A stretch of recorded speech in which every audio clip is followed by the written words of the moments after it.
Welcome back to N.E.R.D.S. I'm your host, Zackary. With me is joined Lucas. Today, both of us will be needlessly, endlessly ranting dumb shit about Our top 9 favorite video games. Yeah. Woot. Woot.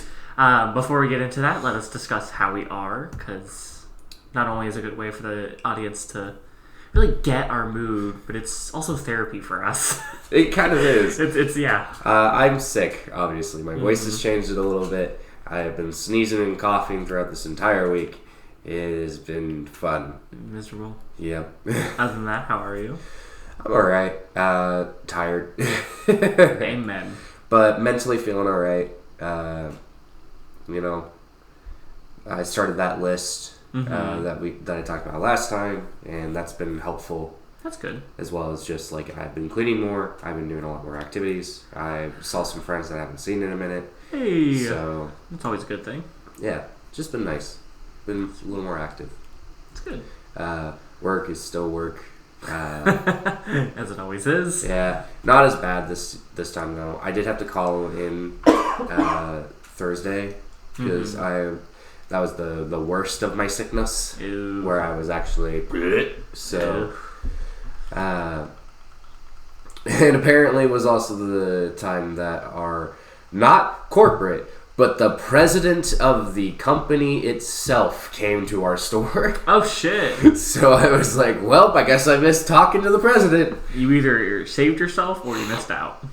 I have no idea. But that's just what it was. And then the rest of the week was fine. I worked hard and just... got into something that's going to be my weekly obsession. So hell yeah. Yeah.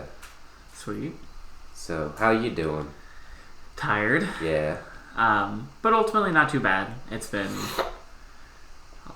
I've just been very tired and in pain after work. So I feel like an old 90 woman just slowly walking. But this week's been good. You look like one in your velvet snuggie that you have on right now. It's I love it. I feel like I'm in a moo-moo.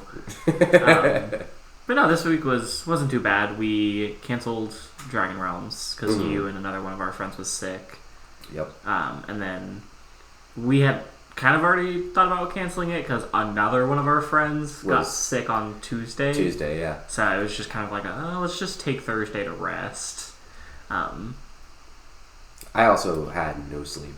Yeah. Thursday, Wednesday night was bad.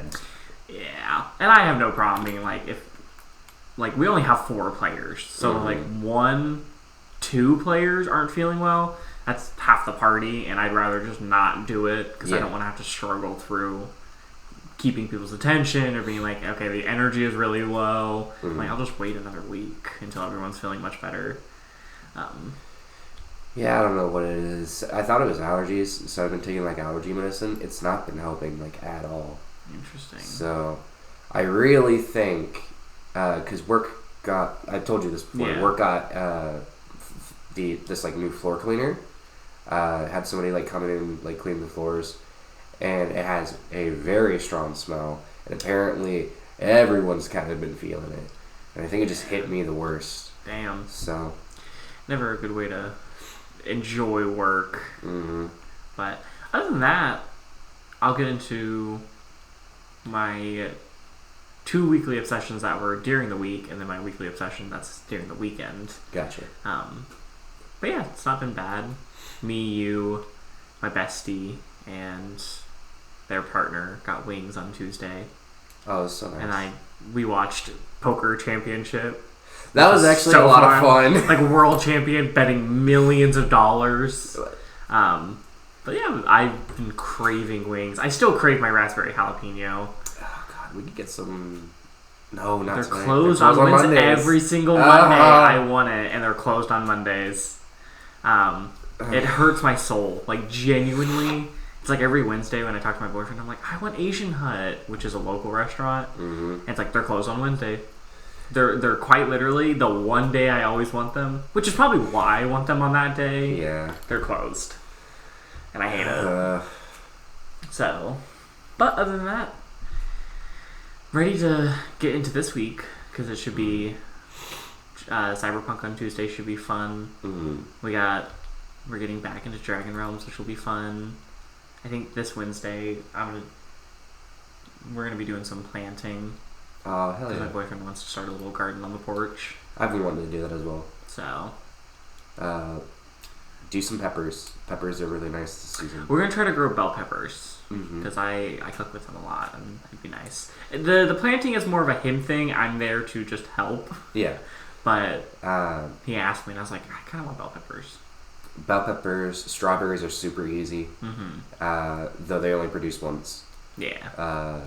And then I know chives are so easy. Like green onion. Yeah. You just put that shit in a cup of water and just let it grow. You find it in just nature, just growing wherever. Just change out the water every once in a while and it'll be fine. Yeah, I don't know what he's growing. We'll see what we can find on Wednesday. But you want to talk about your weekly obsession? For sure.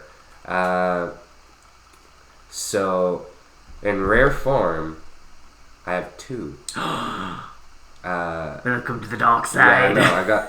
I've got two this time. Damn. I'll go into the one that I started getting into, and I'm really, really excited about it and having a blast with it.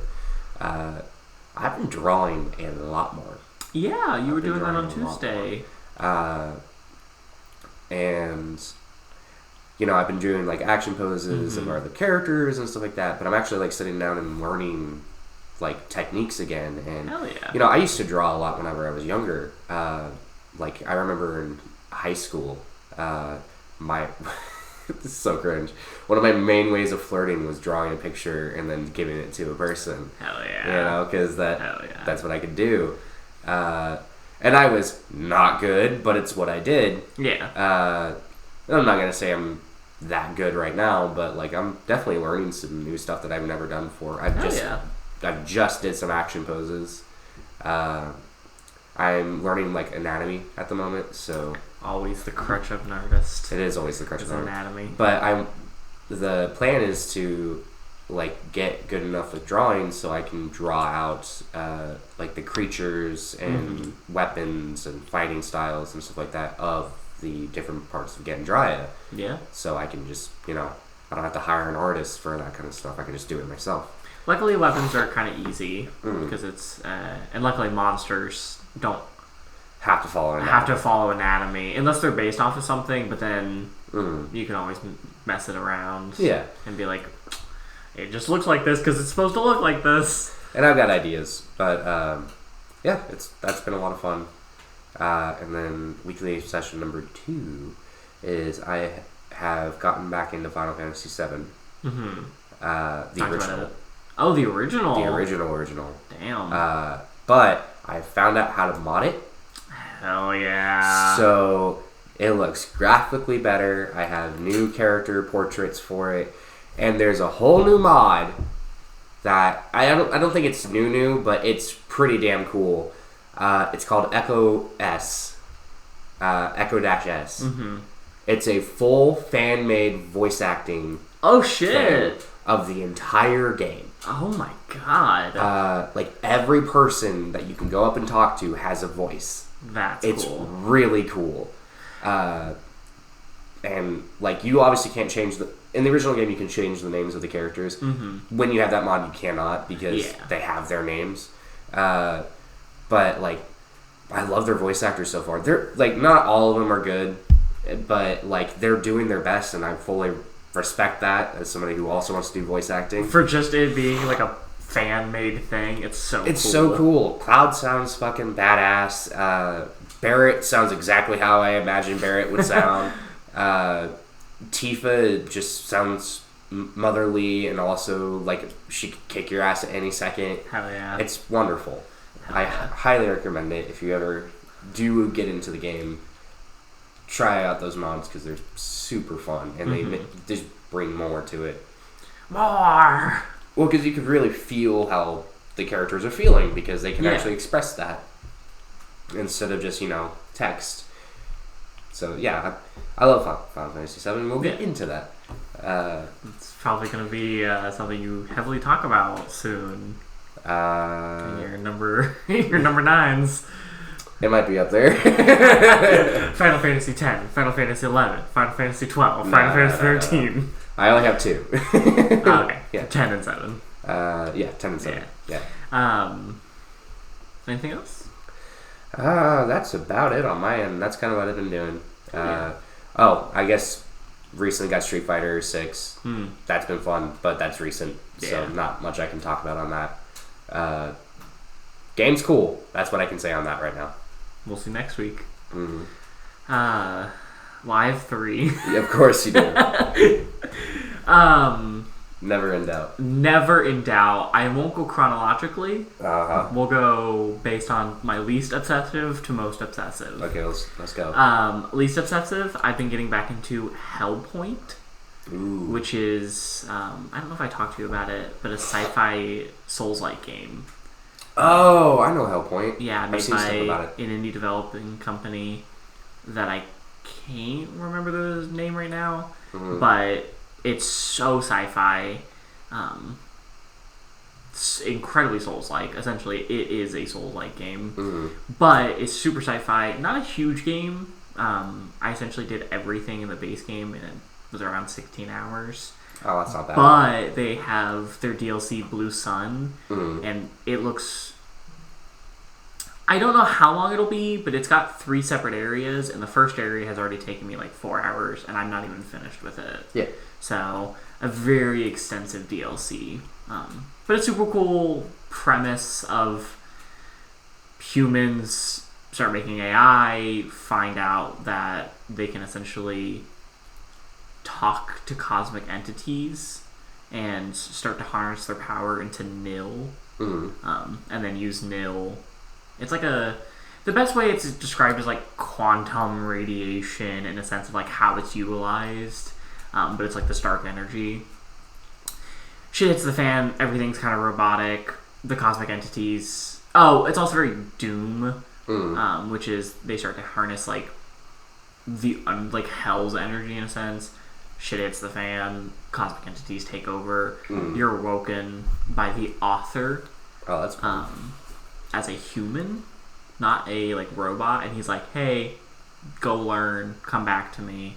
And so you fight like 3 cosmic entities, essentially a fire being, a like 6-legged Indian god-inspired one, and then the ruler of the underworld, which is this like floating dude, like ginormous dude. But it's super cool. I've been playing a lot of that. The DLC, I don't quite know what it's about. I think it's essentially part of the original colony has like harvested power of a blue sun, I think is the premise of it. But I'm going through Gehenna Prison right now. So it's been super fun. This game loves a secret door. And holy shit, developers, if you're listening, tone it down. Because it's to the point where like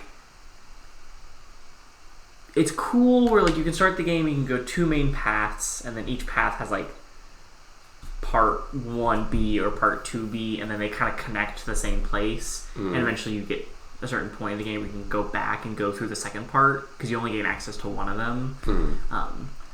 But there's a lot of key items that open up very weird shortcuts that aren't really shortcuts, that have no meaning, or there's keys that like you look on the online and people are like, we have no idea what this fucking goes to. Like, we don't know where it goes. I haven't figured it out.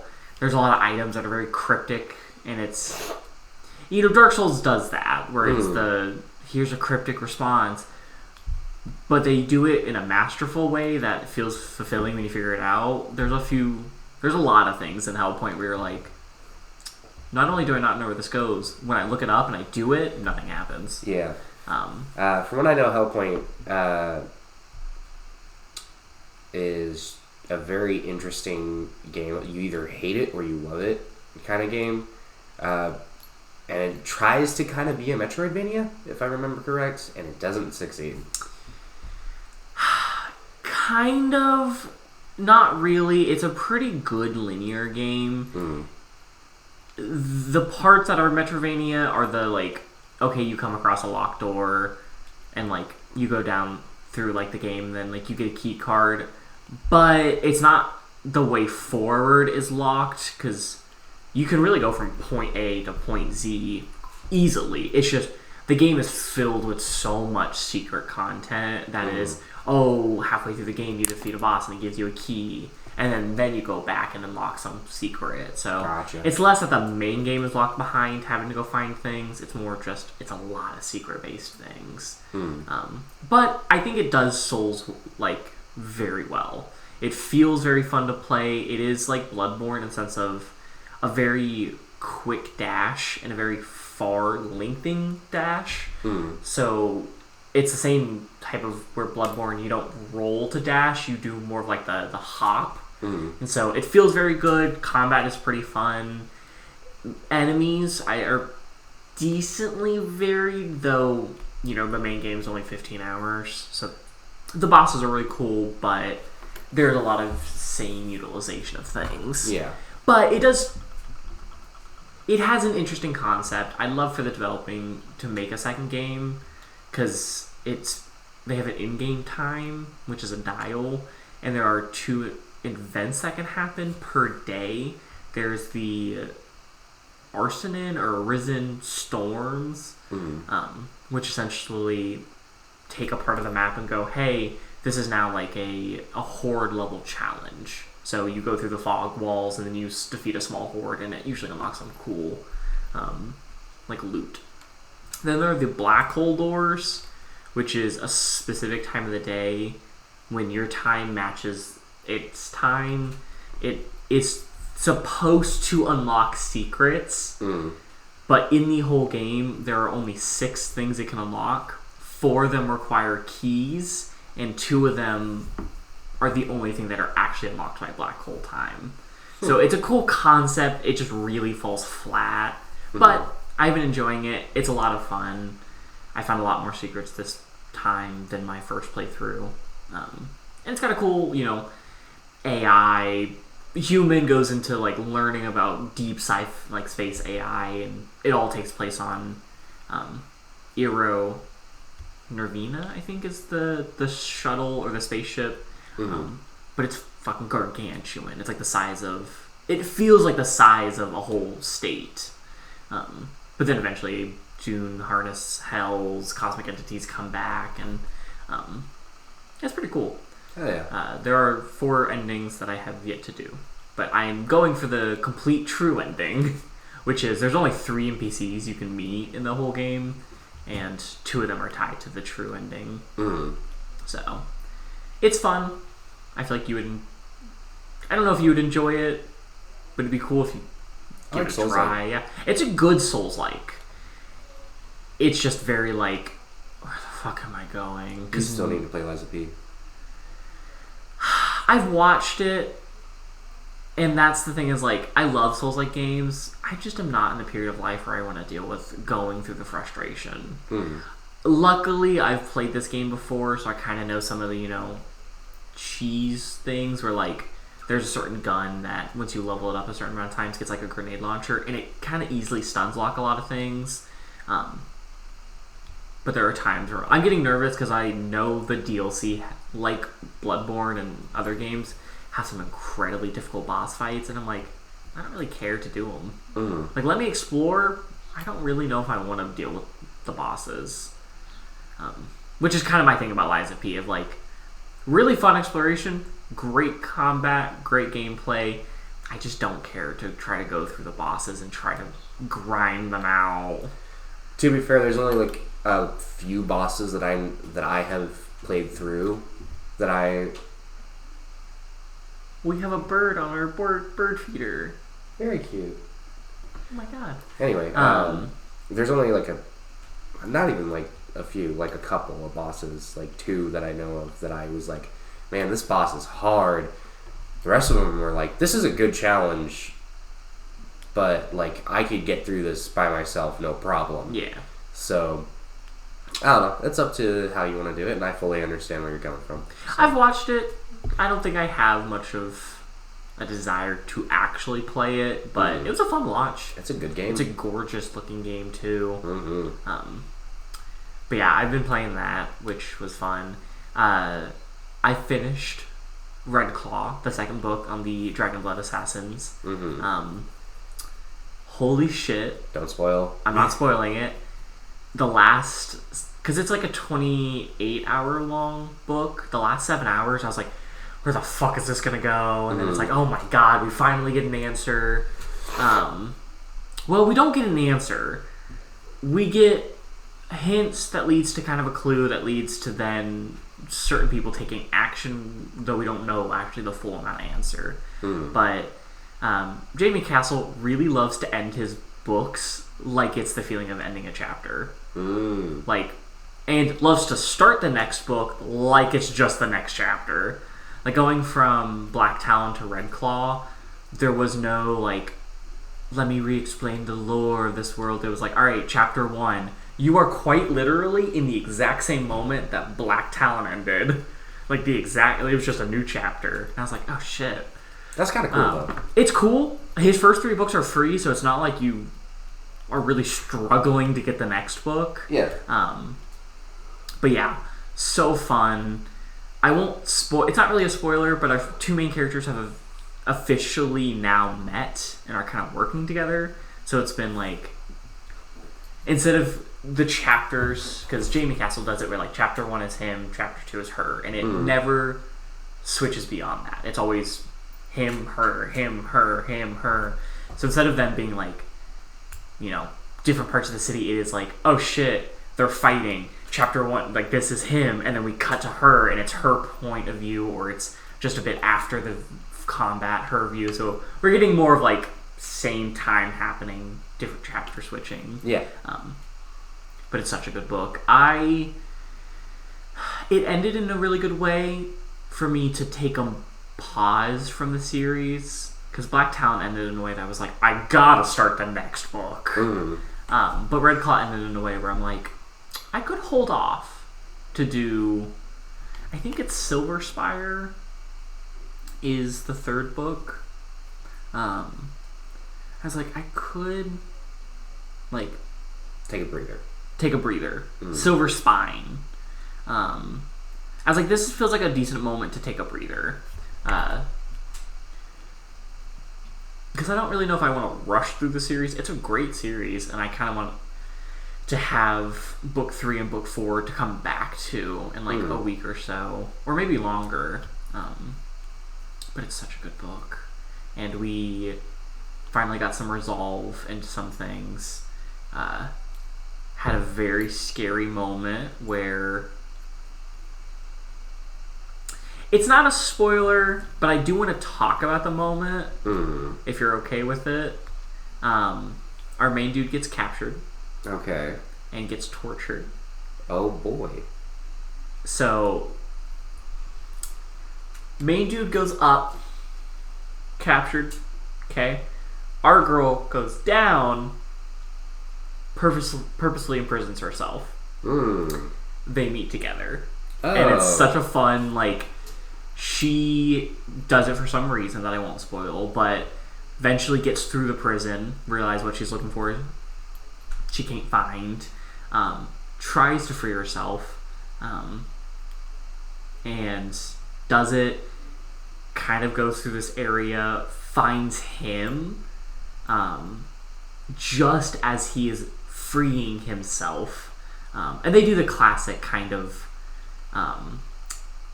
not rat in a cage torture, but very similar method, where it's just, they have like a little scorpion spider thing called gnashers, and they cover him in goop, and it just kind of like eats the top layer of his flesh. Oh, no. So it's, but just as he frees himself, and they have a fun moment where it's like, Natisse, Colin, and then they kind of look at each other, and they're both naked, because he's being tortured. Why do you have clothes on? She purposely got herself in prison, so they kind of stripped her naked, and so they have a moment where they're like, don't look at his body. Oh, but their body. But it was kind of funny, and I was like, and thus the romance blossomed. This was the book where, like, We got a little in book 1 where he was kind of like, oh, she's gorgeous, but also I'm trying to kill her and she's trying to kill me. And then this book was a bit more of like, I can't think about this, but I am thinking about this. And even she had the moments where she's like, he killed my lover, but he's kind of hot. And I'm more okay with it being a romance because Jamie Castle is taking it in a very slow, nice way where it's not like, we meet, we fall in love. She's like, fuck no. Maybe. Stop making me catch feelings. Yeah, no, it's exactly that. And I was like, oh, this is such a funny moment because it's a good many chapters where they're both separated in the same location, dealing both with their own turmoils. And you're like, I know they're going to meet, and I know it's going to be so good. And they do meet, and it's like, oh. But yeah, Red Claw. I think I enjoy the first book a little bit more because this book is a bit more of the like. The second book always seems to be more of like intense, less fun at times because you're kind of getting to the climax of the content. But yeah, I think I'm gonna start reading. There's a sci-fi book called Red Rising, which I've heard is very popular and is kind of like a cult classic, similar to Dune. And it seems interesting. Humans colonized, separated themselves into colors. The people on the top are called golds. Our main dude is named Darrow, I think. Darrow? And he is classified as red, which is like miners within... he's a miner in like a helium mine or like a helium carbon mine or something. But I've seen him be akin to Paul Atreides and his level of power. More powerful, but the level of like story. And I was like, okay, this seems fun. First 2 books are free. Hey, there you go. And it's always when I'm like, well, fuck it. If it's free, it's hard not to start it. But there's like 5 or 6 books in total. First 2 are free, and the 5th book is free. There you go. So it's That's like, cool. It's such a good tactic to be like, I gotta read it now. Yeah. So I'll probably report back next week on how I'm enjoying it. Heck yeah. Which fits so beautifully into my next obsession. On Wednesday, I watched Dune 2. On Friday, I watched Dune 2. And I struggled not to go back to movie theaters yesterday to watch it. Holy shit. That good, huh? There's not much to say about the movie. I love Dune. I mean, that's kind of noted, at least with you and my friend group. Yeah. It's such a good movie. Heck yeah. Me and my roommate watched Dune 1 like I think yesterday. It's so good. So good. It's so good. And Dune 2 has a few of my favorite things within media, which is a language, a foreign language, that is very throaty but also just sounds cool. It's why I love the Black Speech in Lord of the Rings. And anytime you have like witches that speak Latin, it's just a cool language, and a lot of movie 2 is spoken in this Freeman language. Ooh. And it is very guttural, and it's a mix of like it's like Arabic, English, Chinese, like it's this fun mixture of language, and it's so beautiful. It's got such amazing bass and sound design. We get to see a lot more Harkonnens, which is my favorite, because it's based on H.R. Geiger and like his whole biomechanical and like their world Getty Prime. God, it's such a good movie, and I want to see it again. I probably will go tomorrow morning before Cyberpunk, because my goal is just to see it as much times as I can in theaters. I've been going to, we have an AMC close to here that has an IMAX, and holy shit. You want to go tomorrow? You're welcome to join me. We'll talk about what times we can do. Because I'm fully down. It's such a good movie. They really toned down the music in this one, though. Really? And I think in a good way. The first movie, you kind of know, is a lot about like the This gonna sound great for the audio listeners. Oh yeah. This movie very much tones down. I listened to the soundtrack, and it's like a good. Like if I rated it, not in the sense of how good it is, but like the level of intensity, it's like a solid 4 out of 10. I love that. Like it's not very intense. Very few songs aren't intense because holy shit, the character acting is insane. The level that they bring to that, oh my god, it's so good. So my roommate brought up a good point with Paul's actor, Timothy Chalamet. Timothy Chalamet. Because I was like, man, I like Paul as a character, but I don't know if I like the portrayal of what they're doing, that Timothy is doing. It's very emotionless. And then my roommate goes, well, yeah, does a very good job of portraying what I think Paul kind of is, which is kind of psychopathic. In a sense, he's not quite psychopathic.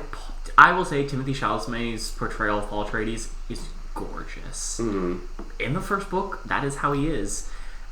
It is hard to do it in movies. In the books, there's a lot of dialogue in the mind. You get a lot more explanation, but it is... Paul is raised as a mentat, which is a human computer, in the ways of the Bene Gesserit sisters, and the son of one of the 3 great houses. From a young age, he has mastered his control of his mind and is not very expressive. At least in the first, both movie and part of the book. It all changed when we get to the second part of the book, or now the second movie. Everything opens, and you're gonna really, with that comment, you're gonna really enjoy the second part of the second movie, because it is all let go, where he goes from because in the books he's like 16, like a 16-year-old son of one of the 3 great houses, going to a planet that they both know is a trap, but also can't do anything about it, and is terrified, knows he's gonna lose his father, doesn't know what's going to happen, to becoming the Lisa Magame! Literally becoming a messiah, and God, it's so good. And I love Timothy's portrayal. But yeah, Paul is very emotionless in the first part, because there's a lot he's doing, there's a lot he's thinking about, and there's not much for him to do. And it all changes when we get to part 2 and part 3, or the second movie. Yeah. Which kind of, he gets to take the power, and he becomes much more active as a protagonist. It's so good. Oh, I love that movie. I love it more than the first one. I love the first one. Well, speaking of things that we love...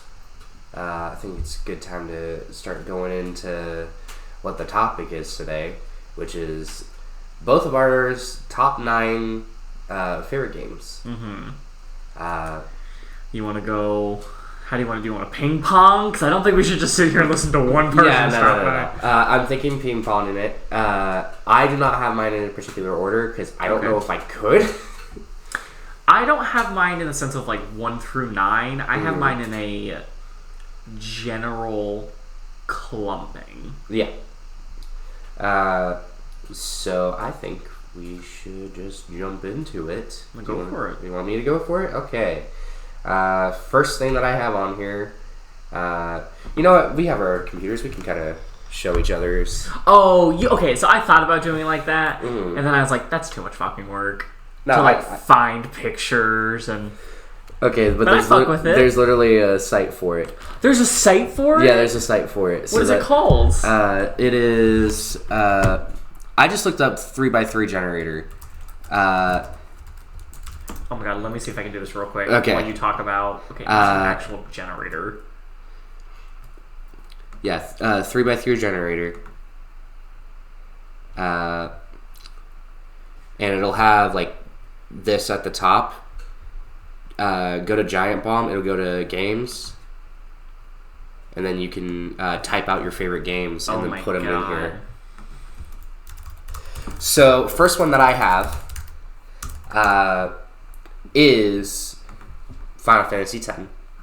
Because that was my first ever Final Fantasy game, and everyone basically knows that I am a huge JRPG Final Fantasy nerd. Yeah. I talk about it all the damn time. That's literally what Gendry is kind of based on, is like mostly the aesthetic of Final Fantasy X. And the aesthetic of Hyper Light, but we'll get there.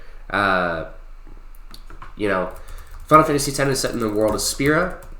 It is a story about, mainly about a hotshot 20-year-old named Titus, or Titus.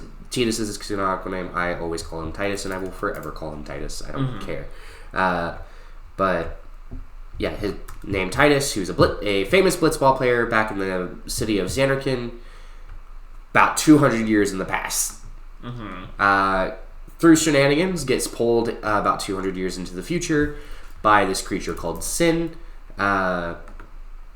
who's this like big ass calamity whale that continuously destroys like the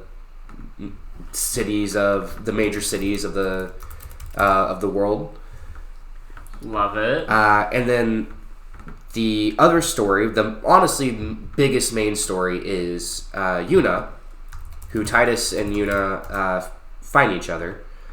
Yuna is a summoner who is summoners are meant to defeat Sin. They go through basically this pilgrimage to gain different summons, and then they get the final summon at the city of Zanarkand, the destroyed ruins of Zanarkand, where they use that final summon to kill Sin, and it leads for 10 years of peace. And only 10 years until not a long time. Until Sin is reincarnated. Jesus.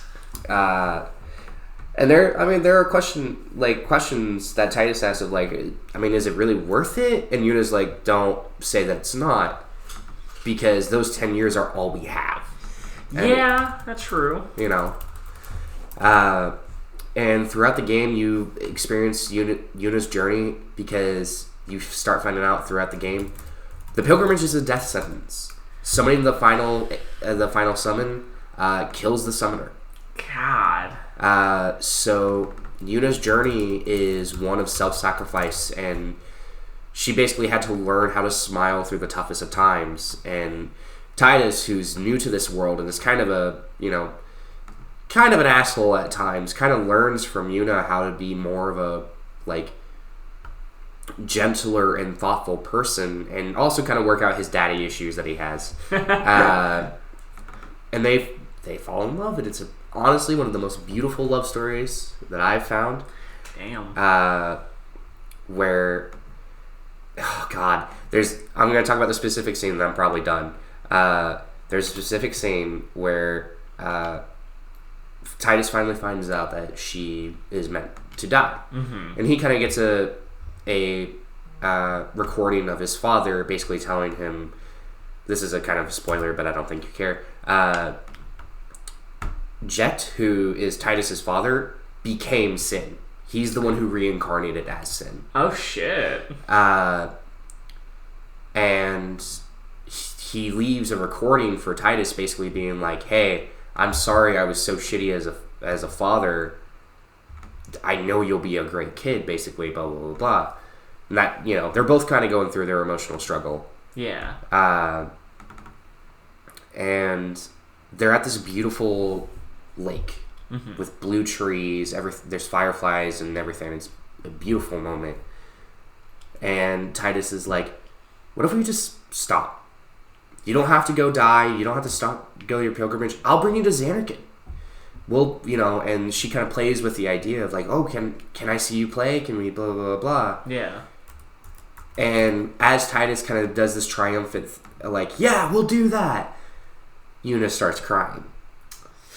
Because she knows she can't. Yeah. And while it's well, it's nice to think about it's only a dream for her. And that's when they first kiss. Oh. And then it plays a very, very emotional song. I love this game. It defined a lot of my childhood because I first really played this when I was like 8 years old. Mm-hmm. And this being my first Final Fantasy, I didn't know what to expect. I just knew, like, oh, Titus has a cool-ass sword. There's this weird, like, dude named Orin who has this cool-ass sword, and they're just fighting a bunch of stuff. And then it turned into one of the most emotional stories that I had the privilege of just following through. Damn. So, yeah, that's my first one. I am trying to... I love it. Okay, that makes a lot of sense. That is a lot, yeah. Yeah. I have mine structured, which I'll talk about now, because it's very important. My first one, which is my middle one, is Darksiders 2. It is the core of when I think of a game... I think of that. I think of what I want in a game. I compare every game I play to Darksiders 2. It is my core. And then the bottom three are my essential, like, foundations of... They are almost never changing. I'm going to switch one. Switch it. The bottom three aren't the favorite that is reside for Darksiders 2, but the bottom three are like the foundation of everything from that point. Then it's like, okay, well, how do we feel about it? Is it like these three games? How are we doing? Then I have the middle, left, and right, which are like my second tier. Got you. The left and right are the, like, second tier. They're good. They don't hold up to the three foundation ones, but they are similar pillars. They're the walls of the house. And then the top three are games I love dearly, but are kind of changing based on the time. You can always fix a roof. And you could theoretically fix the walls, but it is going to be harder, and it's going to be very hard to fix a foundation. Yes. So... that's kind of how I have it right now. That's a great way to make that. I literally just put them in a random order. Yeah.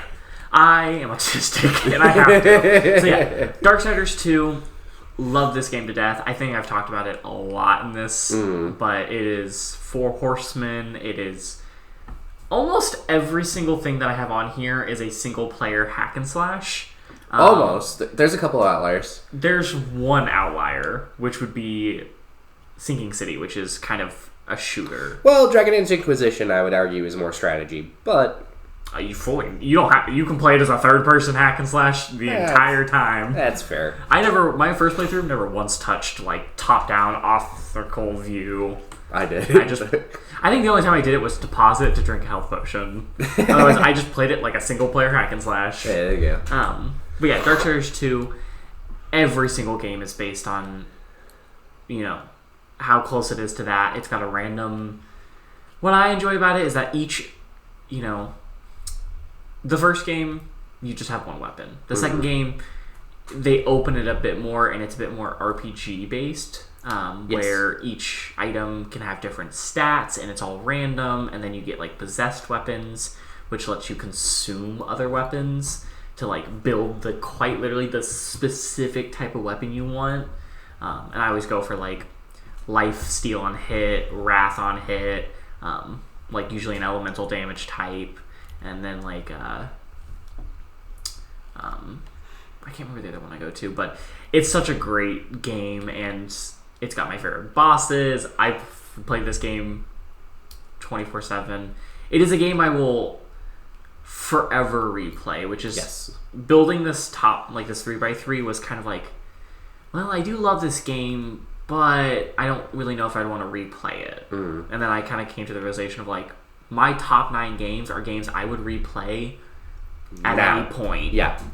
That's the same for my top 9. It's Yeah. like I would play any of these games like right now and have a blast. Yes. And the goal, and what does happen, is that I cycle through them. Yep. And they're just long enough for by the time I get back to the first one, it's been like a year since I've played it. Yeah. Or it's been like a year and a half or 2 years. But yeah, Darksiders 2. Wonderful game. You play as Death. You play as Death. It's a beautiful story of trying to redeem your brother. But also save humanity. Bring it back from extinction. Yeah, basically. And not even save it. They're already gone. And it's this trials and tribulation of knowing that something is fucked up in the universe, trying to figure out what it is, and then ultimately you just sacrifice yourself. Yep. And in the lore, we still don't know what happened to Death. Even after Darksiders 3, and hopefully we'll get a 4th one. I don't think we will. I hope we do. Because that story needs to end, and it needs to end well. Yeah, because Darksiders 3 was interesting, but it was just another cliffhanger of Well, because it's all building up to the end of Darksiders 1, where they're all brought back down to do basically war. Dream for the 4th one is that it is the essence of 1, but you get to pick which character you play. They give you full reign of going, you can play any of these missions as 1, 2, 3, or 4. The 4 horsemen. I'd love the possibility of being like, okay, kind of Metroidvania of like, you start out as war, and then, level 2 you get death, but, level 1 has something that only Strife can get to. You get to play that, like, switching between characters, but you can kind of play whatever. I would love that so much. I think it's the best way to just do in the actual 4 horsemen. What I'd say either do that, or do it like Genesis, but with all 4 of the horsemen, and you can have like up to 4 people playing as all 4 of the horsemen. That would be cool. I don't want it as top down, but I enjoy the idea of like 4 co-op. Genesis was an outlier in the 4 games. Also a huge prequel. Oh yeah. Yeah. But I could see it in a sense being almost like Devil May Cry, which is like you maybe start as like one character and then have the option. So like, mission 6 is, Fury, or mission 7 you can play as either War or Death. Like you can kind of switch between them. I think that would be sick. But yeah, that's number 1, baby. The day something tops Darksiders is the day the 4 horsemen come destroy the world. Oh, God, out of all of these, which one are you gonna? Well, okay, I'm just gonna go down. Go for it. Yeah, you can start however you want.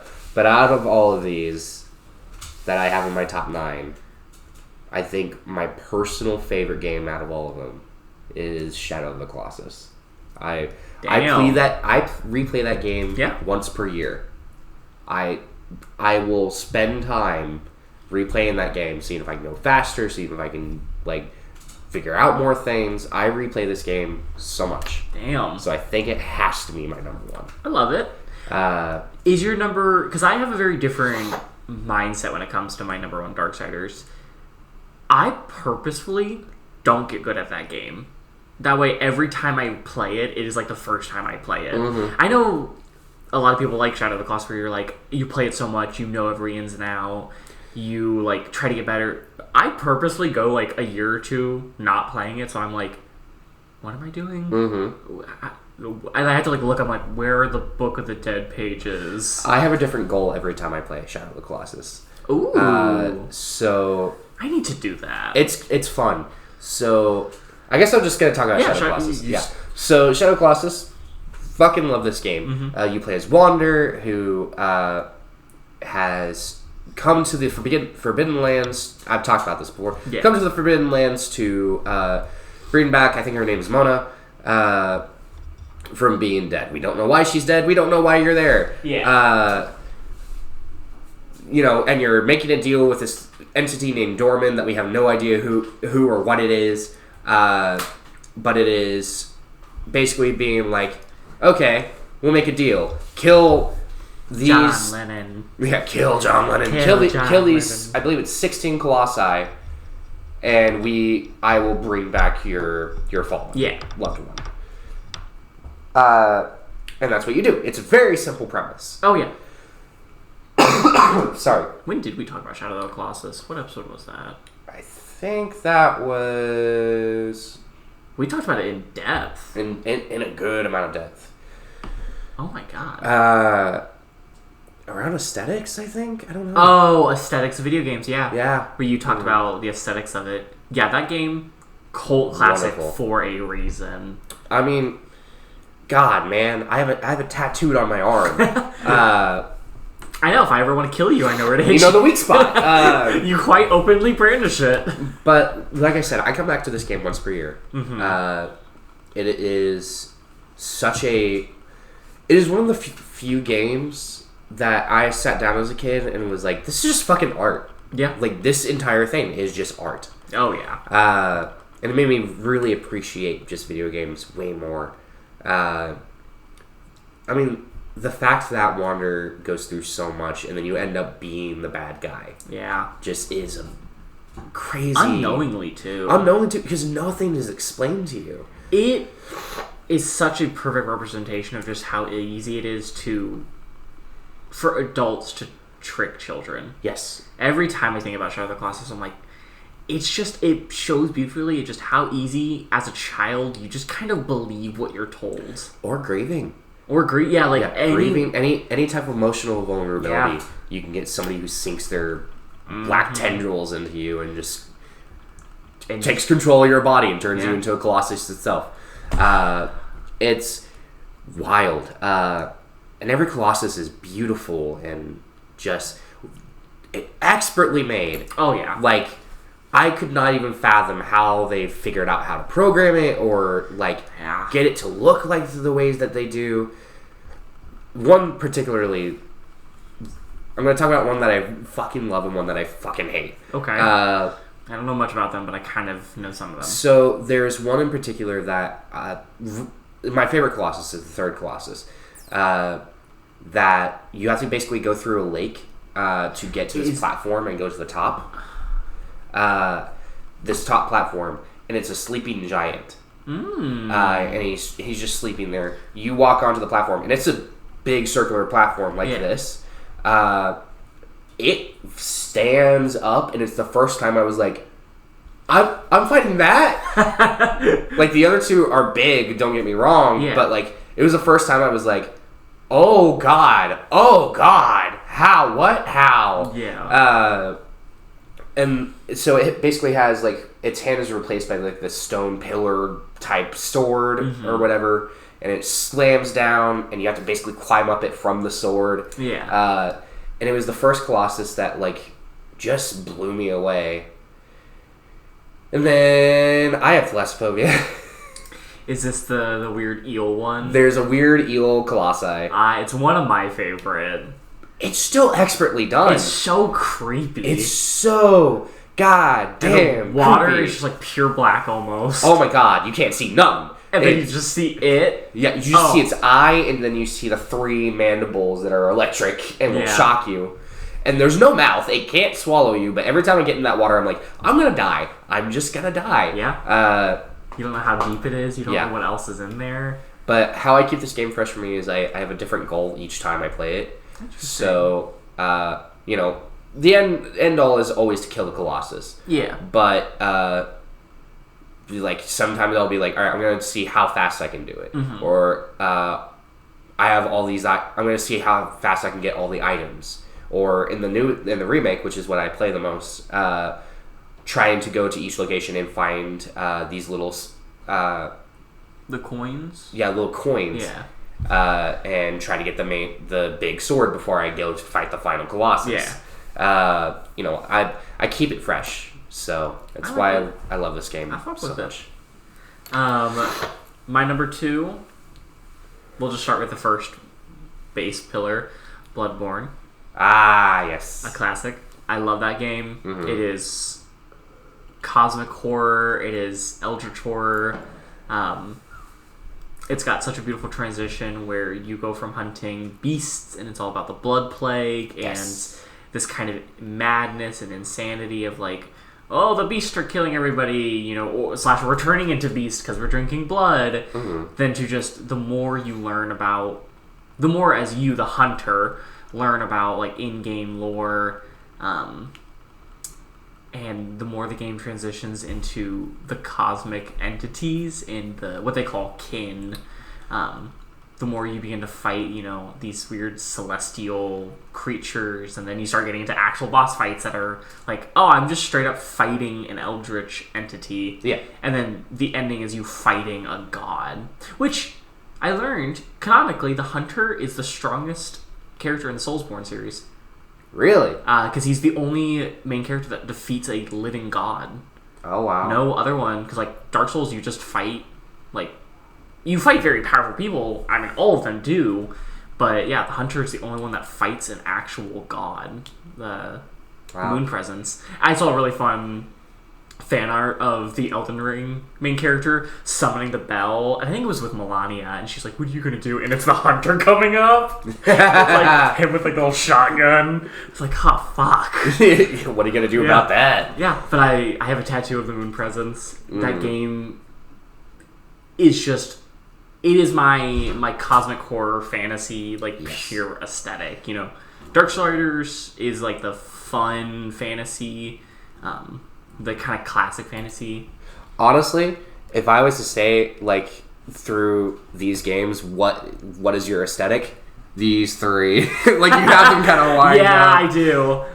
Which is Bloodborne, Vampire, and the Sinking City. Yeah, I love cosmic horror. I love just the feeling of that game. Victorian Gothic. And the fact that it's got my favorite secrets where, all of the games, there's more. Yeah.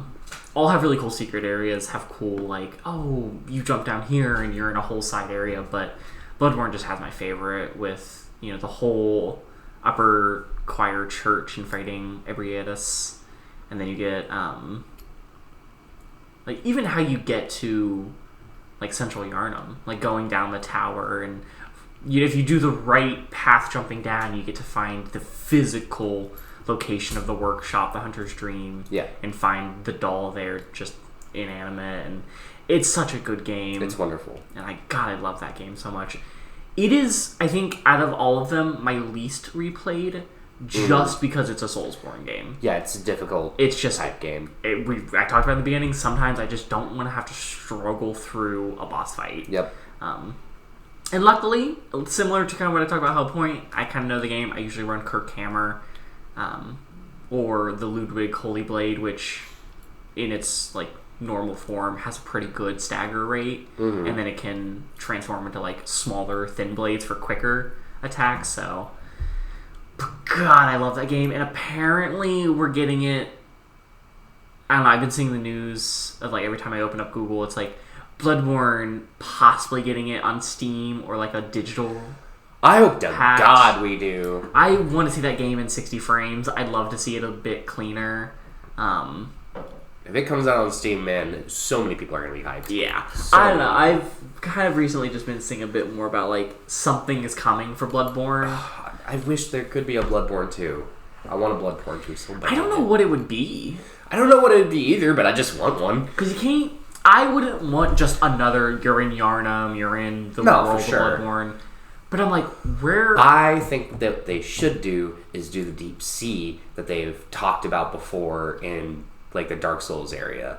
Because there's a whole lore thing where one of the characters in Dark Souls can see the different worlds that are out there. Oh. And they have a reference to Bloodborne in that, but they have another one where they talk about the deep sea and that having a bunch of whole ass like eldritch abominations and stuff like that within it. Which character is it? Do you know? I think it is. It's one of the bosses. I think,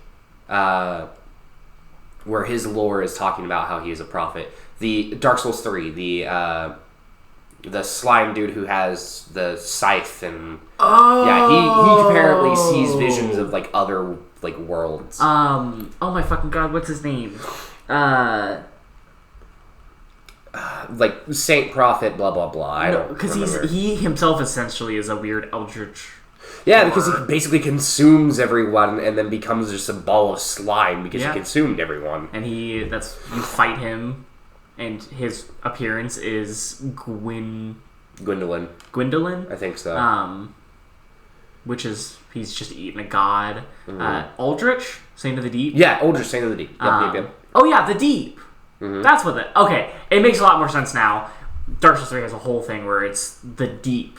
And you find some shrines to the Deep, and you eventually find like Priest of the Deep, and it's this mention of the Deep, and Aldrich apparently comes from it, or is at least a saint of it, and it's just very weird and cosmic. I'd love that. I'd love not a whole game, but I think they've done a really good job of showing what they could do with the DLC, the old one, with Central, the fishing lane.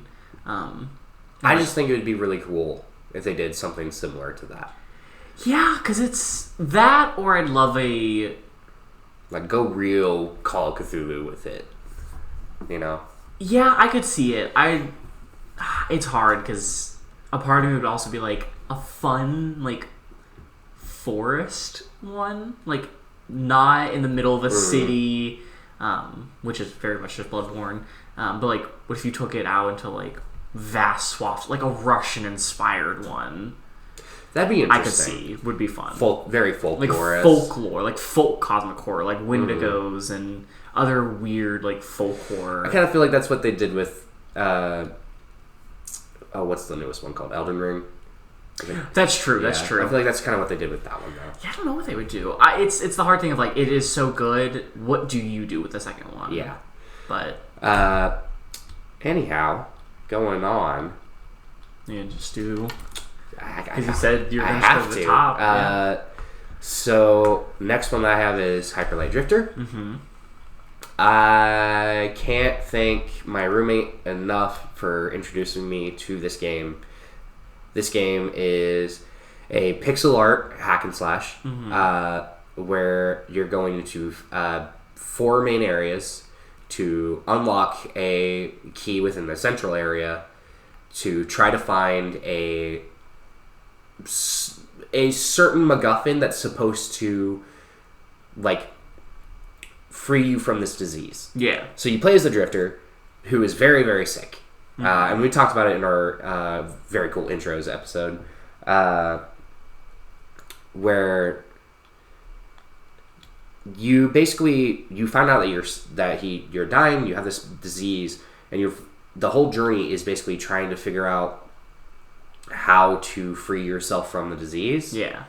And the 4 sections that you go through are like 4 different stages of grief from dying or to deal with death. Because the creator of Hyper Light Drifter and the company Heartstopper has a heart disease. Oh shit. And basically made the game to help him cope with the idea of dying from a disease that he can't control. Damn. So it's the world of Hyper Light Drifter is wonderful. It is sorry. It is like a sci-fi fantasy where you have basically a plasmid sword, a number of guns that you can switch out of. You get different abilities. You have this cool dash. It's super fast-paced. Yeah.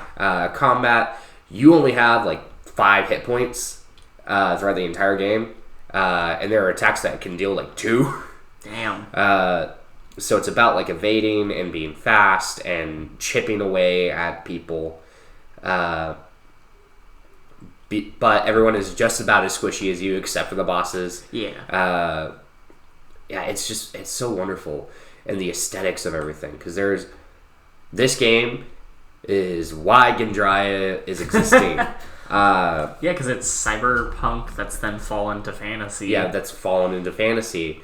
With worlds that have obviously been destroyed because of something great that has happened. Basically, the four places were at war, and we basically get to see the ramifications of the 4 places after the war. Probably my favorite one being the rightmost location, which is the Otter Domain. Ooh. It's very filled with water, very bright, marble like structures everywhere, and also a bunch of carnage.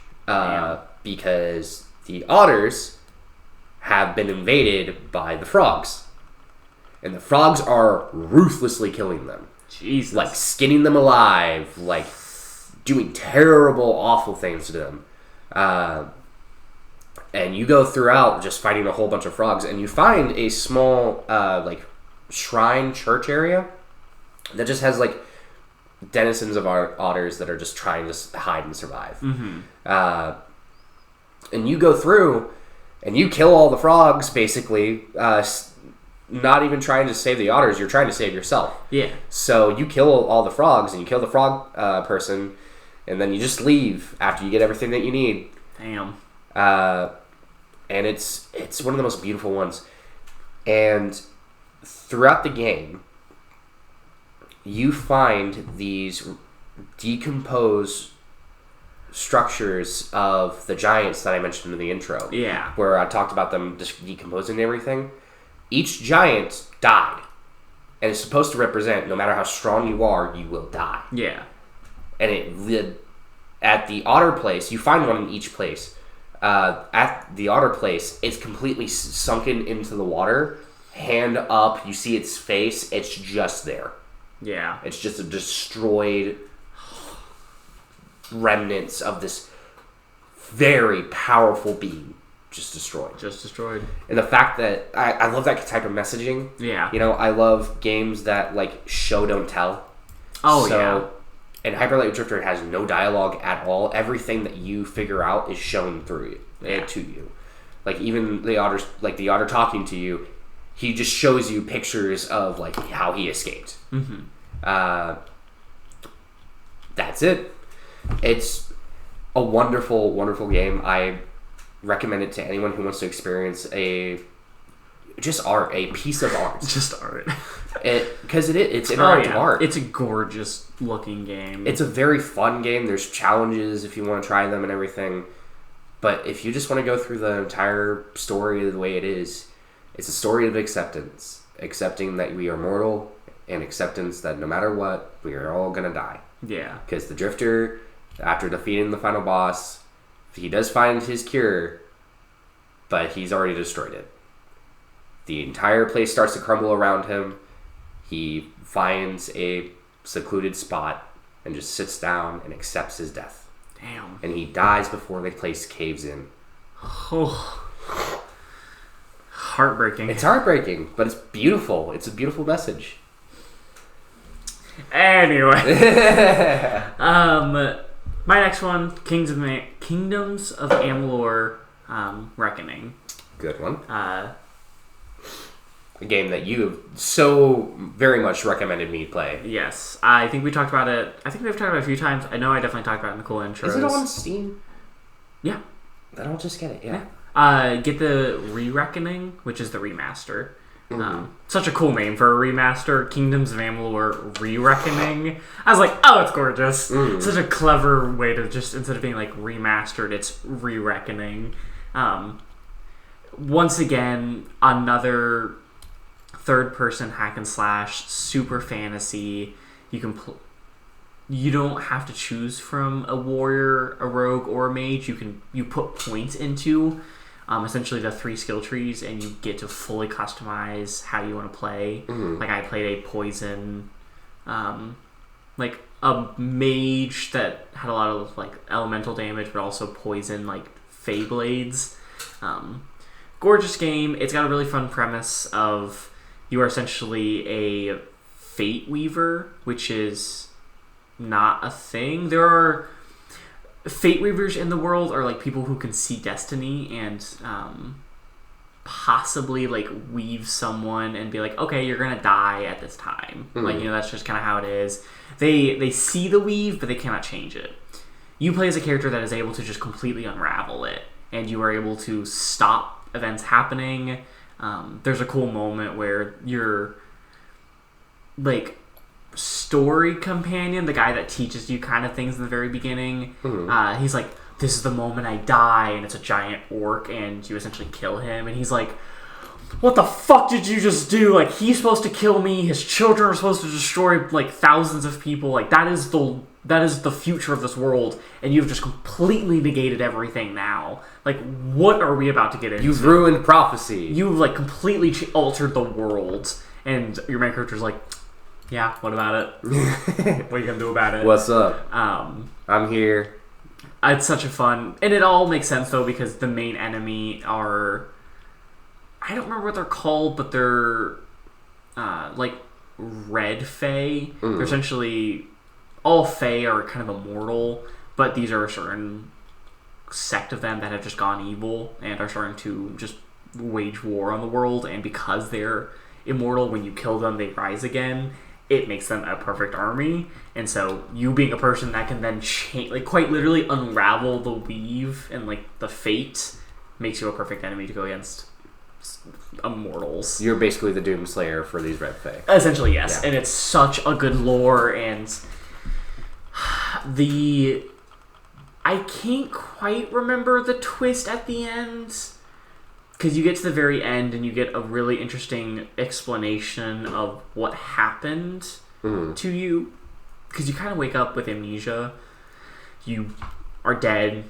These gnomes bring you back with the Well of Souls, and then you're kind of like, I don't remember who I am, but I can have this cool power, and you're just kind of going. Oh, yeah. But it's got, game-wise, it's gorgeous. It has my favorite aesthetic thing, which is mages who, like, float in air, and, like, their staff is spinning, and then they, like, do some cool spell. Very Gandalf. Very Gandalf. It's got normal lockpicking chests, but it has dispel chests, which are a quick time event, which is like a ring going in a circle, and there are glyphs that you have to, like, time to hit them in time. Oh, that's cool. To just spell the chest, and they get harder and they get quicker, and glyphs have, like, range of difficulty, and, like, really difficult ones, when you hit them, they have a certain timer, otherwise they unactivate. So you have to figure out, like, the order in which you start with. Such a cool mechanic. That's a really cool mechanic. And then they start introducing, like, bombs. When you hit the bombs, you only get one chance for a dispel.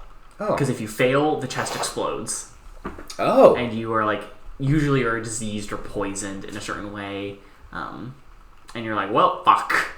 That's really cool, though. I like that. And then I think the dispel comes back after a certain amount of time, and you can retry, but usually it's, like, minus 10% to mana regeneration. You're like, fuck, I have to go to a healer now. But it's got a huge fucking map. And the DLC is mid, but I don't mind it. But yeah, it has got a massive map, and it's essentially just, like, blobs that are then connected to other blobs. You can fully go into whatever route you want to go. But yeah, love that game. I really need to give it a Prime try. fantasy, because it's the first game, you know, the Soulsborne games, you can kind of do whatever you want, but this was the first game where I was like, oh shit, it doesn't have you create, like, it has you personalize your character, but it's not like, choose a starting class. You wake up, and the first thing they give you is a sword. Then they give you a bow, and then they give you a staff, and then they give you daggers, and they explain each mechanic of, like, okay, you're a warrior. Here's how you attack with a sword. This is long range mechanic.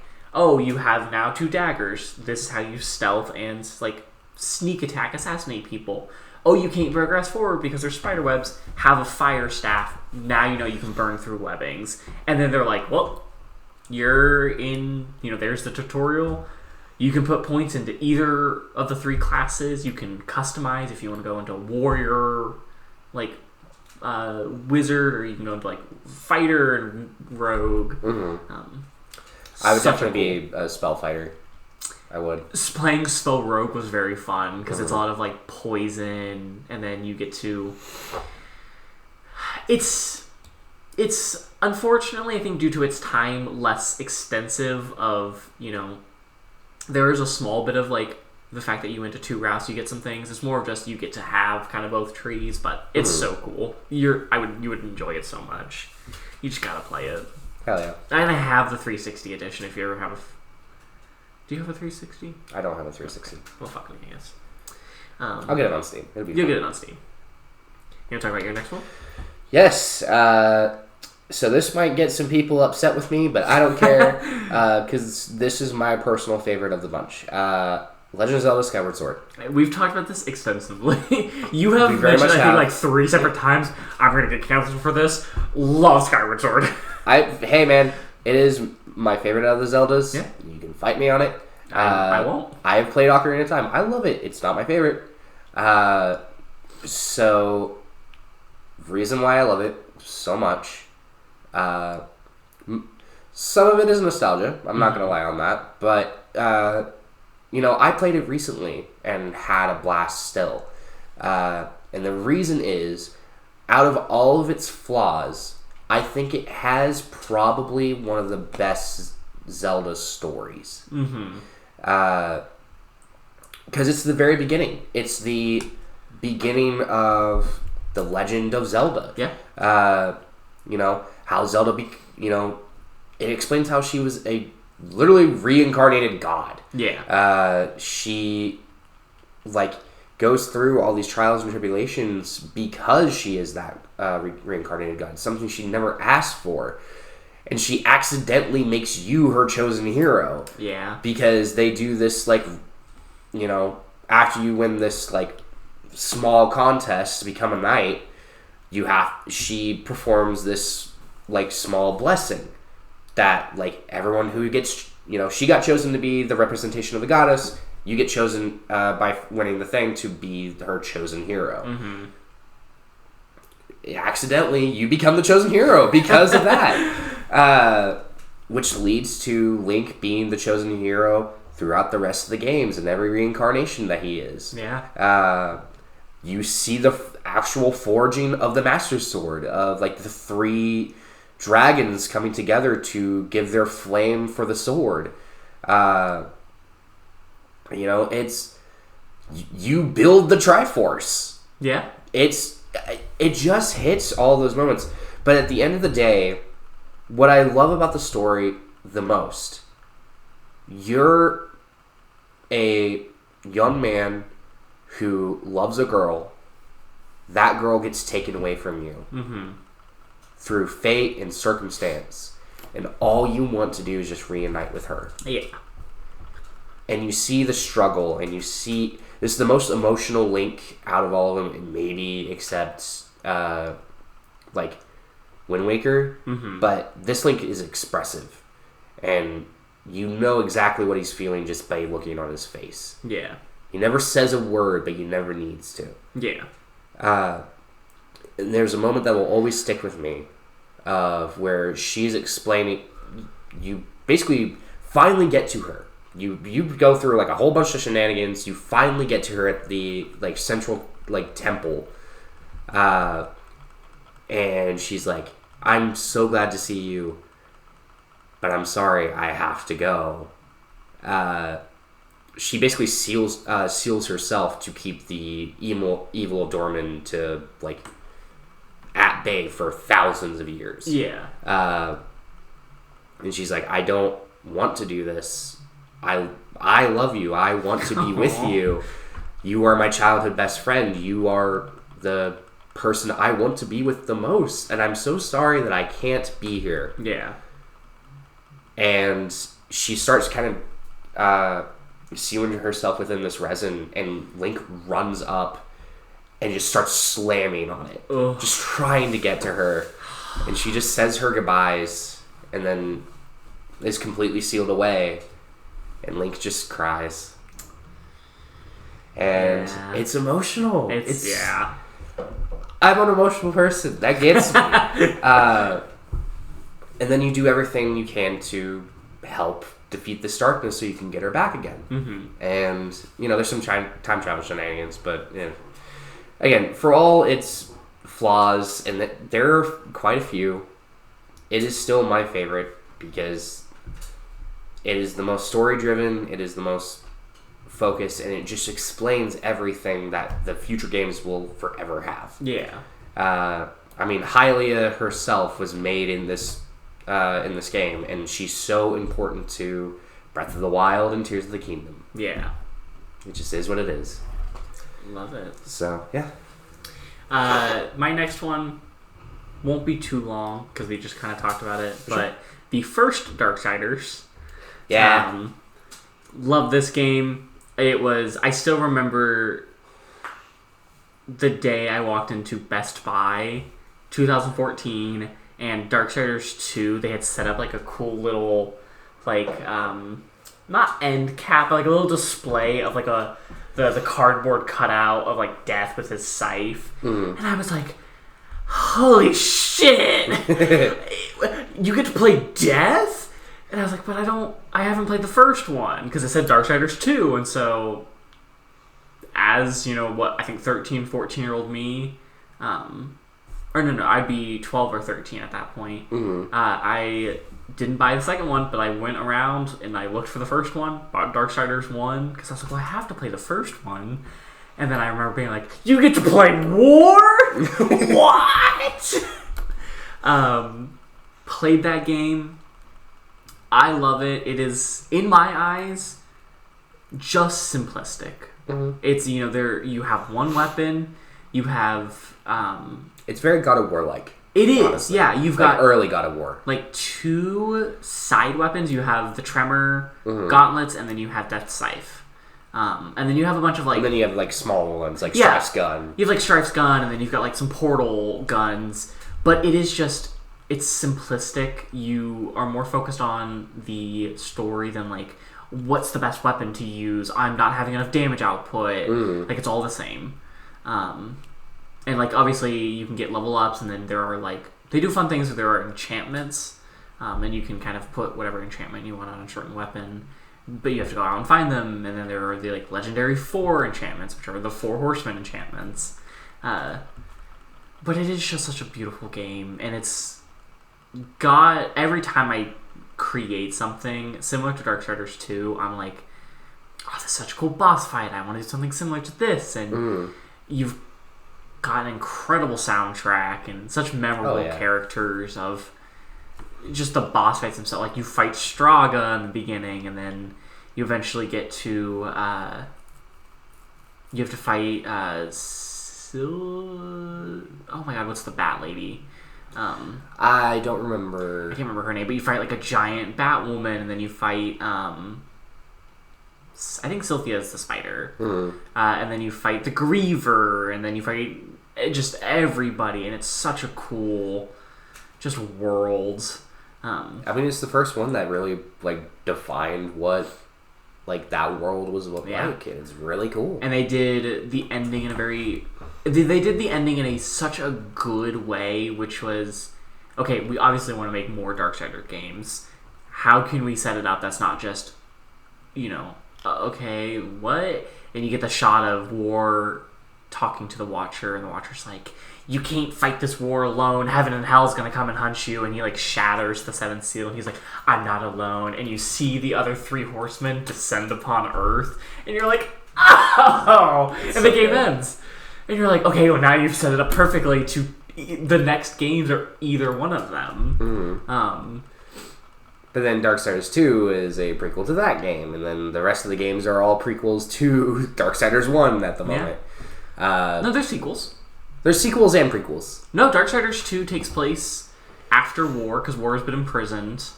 And your Death trying to figure out. Right, but War starts his journey after he's been imprisoned.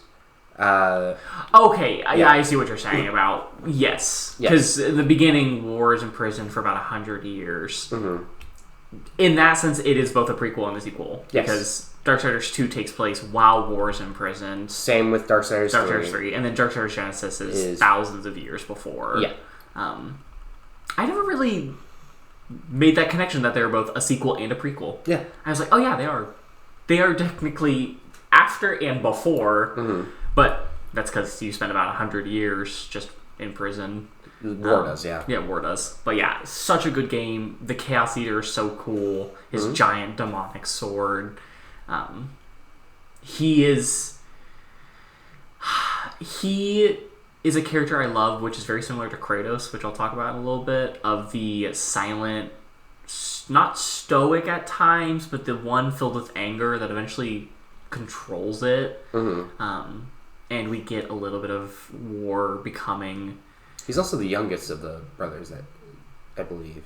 I don't know if he's the youngest. I know Death is the oldest. Death is the oldest and the leader. I thought Strife was the youngest. I think Strife is actually second oldest. I think War is the youngest. He might be. I have no idea. They don't really talk about age much. They're very... Unfortunately, there's very little discussion about the relationships in-game with the Four Horsemen. Yeah. We kind of get the most in Darksiders 3 when Fury talks about her brothers. Because Darksiders 1, we don't get any. Yeah. Darksiders 2, we get a little bit, but just about War. And then Darksiders 3, we really get a lot more where Fury talks about, death and war and strife and all that. But yeah, love Darksiders. Unfortunately, the third game is just kind of bad. It's incredibly disappointing. Though I like Fury's arc and the things she goes through, the gameplay is just...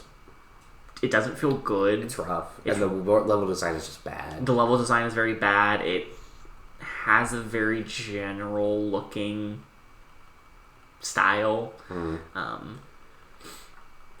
And the boss fights are kind of also. Yeah. They have a good twist at the end, which, spoiler alerts, like learning that the Watcher is actually the real Envy demon, not the Envy you kill in the first boss. I was like, that's a cool twist. Yeah.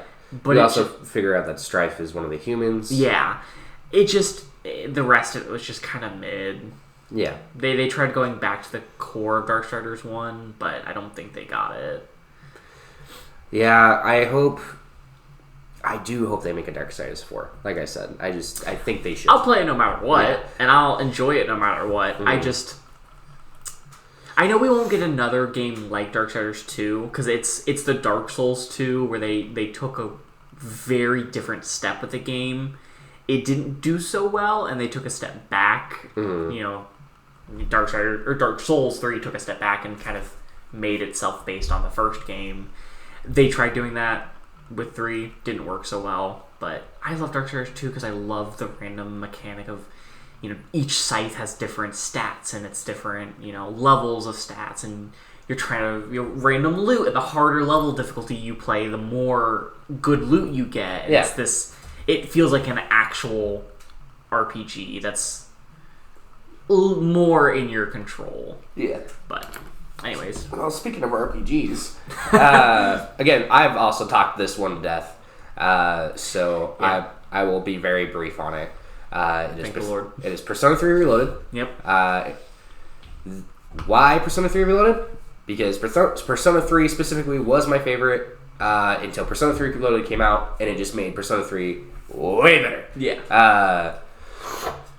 It is stylistic. It is wonderful. It got me into... Persona 4 got me into the Persona games in general, but this one I just think it resonates the most with me. Yeah. All in all, it's all about death, memento mori, and that is something that I think about a lot. Very similar to Hyper Light Drifter. It's very similar to Hyper Light Drifter. There's a theme! You love death, and I love fantasy. I think of the concept of death like a lot. Yes.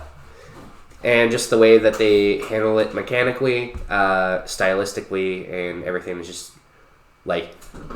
Still Persona 3, the original game is still very, very good. Yeah.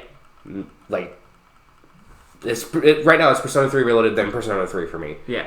And it barely takes the cake, but mostly just because it's newer and shinier. It's very nice when a remaster, remake, rebuild is good and better than the original. Because it sucks when you're like, well, you just remastered or remade the game and it's shittier than the original. Yeah. And all the characters are just, like, 10 out of 10. Yeah. Like, each one that I've encountered and messed around with and talked to, all of them have been 10 out of 10. Their stories are great. Again, I love this game. Persona is a big part of me. I still am planning on getting, like, tattoos of Persona. Hell yeah. One of our good friends has an entire sleeve of the Persona 5. Yeah, the tarot cards. And I want to do some kind of tribute to Persona 3. So for my tattoo, because I love it so much. So yeah, very brief. I've talked about it a lot. Go look at the other 6 episodes. Yeah, go look at the other past episodes. Love this game. Yeah. Which one do I want to do? I talked about this one. Kind of go in a circle now. So. Well, I think I'm going to do this one. Yeah. This one. I talked about Dragon Age Inquisition quite a bit. We discussed it with...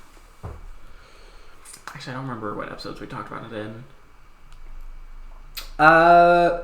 We've discussed it, intros, I think. No, because its intro is... It's not terrible. No, we talked about it because it's not the best Party. Intro. Yes, Party Dialogue. I love Dragon Age Inquisition. It is similar to Skyward Sword, which is kind of... If you love Dragon Age, it's kind of the least liked one, because it isn't really a Dragon Age game. But I never got into Dragon Age before this, and I played this one first, and it's the classic third-person, more hack and slash, because, yes, theoretically you could play the entire game in the top-down ornithoscopic view, but it's the way that it is shown to you is the over-the-shoulder hack and slash with abilities, and that's just how it is. I love this game. To me, it feels like if Kingdoms of Amalur was made later, that's what Dragon Age Inquisition feels like. They are very similar in their style. Just Dragon Age Inquisition is just newer, more polished, with a AAA company. Has a lot of kinks to it. Has a lot of kind of rougher moments. But ultimately, I love the game. It's incredibly beautiful. I think the worlds are mostly pretty good. I think some of them are kind of a little redundant, slash kind of obnoxious. But there's a lot of them, which is good. And I just love the way the magic looks. Because I'm a mage through and through. Every game I can choose a class, it'll be a mage. Yes. And the magic in Dragon Age Inquisition, all of them. I've now played a rogue. I've dipped my toe a little bit into fight like warrior. Everything looks beautiful. I love my the warriors. way they just do the effects and the spell casting and the just everything is so gorgeous in that wonderful. game. And it's a game where there is challenge where you want it, and there is easy when you want it. Because I like a game where I can go, okay, this playthrough I really want to challenge myself, and I up the difficulty, or I can make it harder. There's also times where I'm like, I just want to play the story. I don't want to have to spend 3 hours trying to fight this dragon. Let me just play the story. And you can fully do both.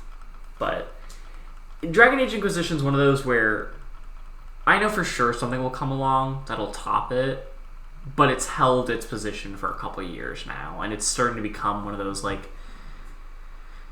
you can play very different routes, which are fun. You can go Templar, you can go mages, you can, the race you choose kind of dictates how a lot of people speak to you, which is very fun. A lot of interchangeables. Yeah. I just am looking forward to kind of the thing that eventually tops it, which who knows how long it'll be, but it is a strong favorite. And I tried playing Dragon Age Origins. I didn't really like it. I know Dragon Age, the first one, is really good, but it's similar to Final Fantasy VII, where it's good when you have mods. Yeah. If you can mod it up, if you can fix the graphics, if you can fix the UI. I plan on modding the fuck out of Origins, because I have Origins. Yeah. And I love Origins, but I just can't stand how it looks. I had it on 360, and I could not get through. I played a few hours of it, and I was like, this is just rough. But I've watched a good 30 episodes, I think 90 of a modded playthrough of Dragon Age Origins, and I'm like, I see what it could be now. But love the game, love the character choices. I love that this is one of the few. This is my first game where you could be romanceable with the same sex.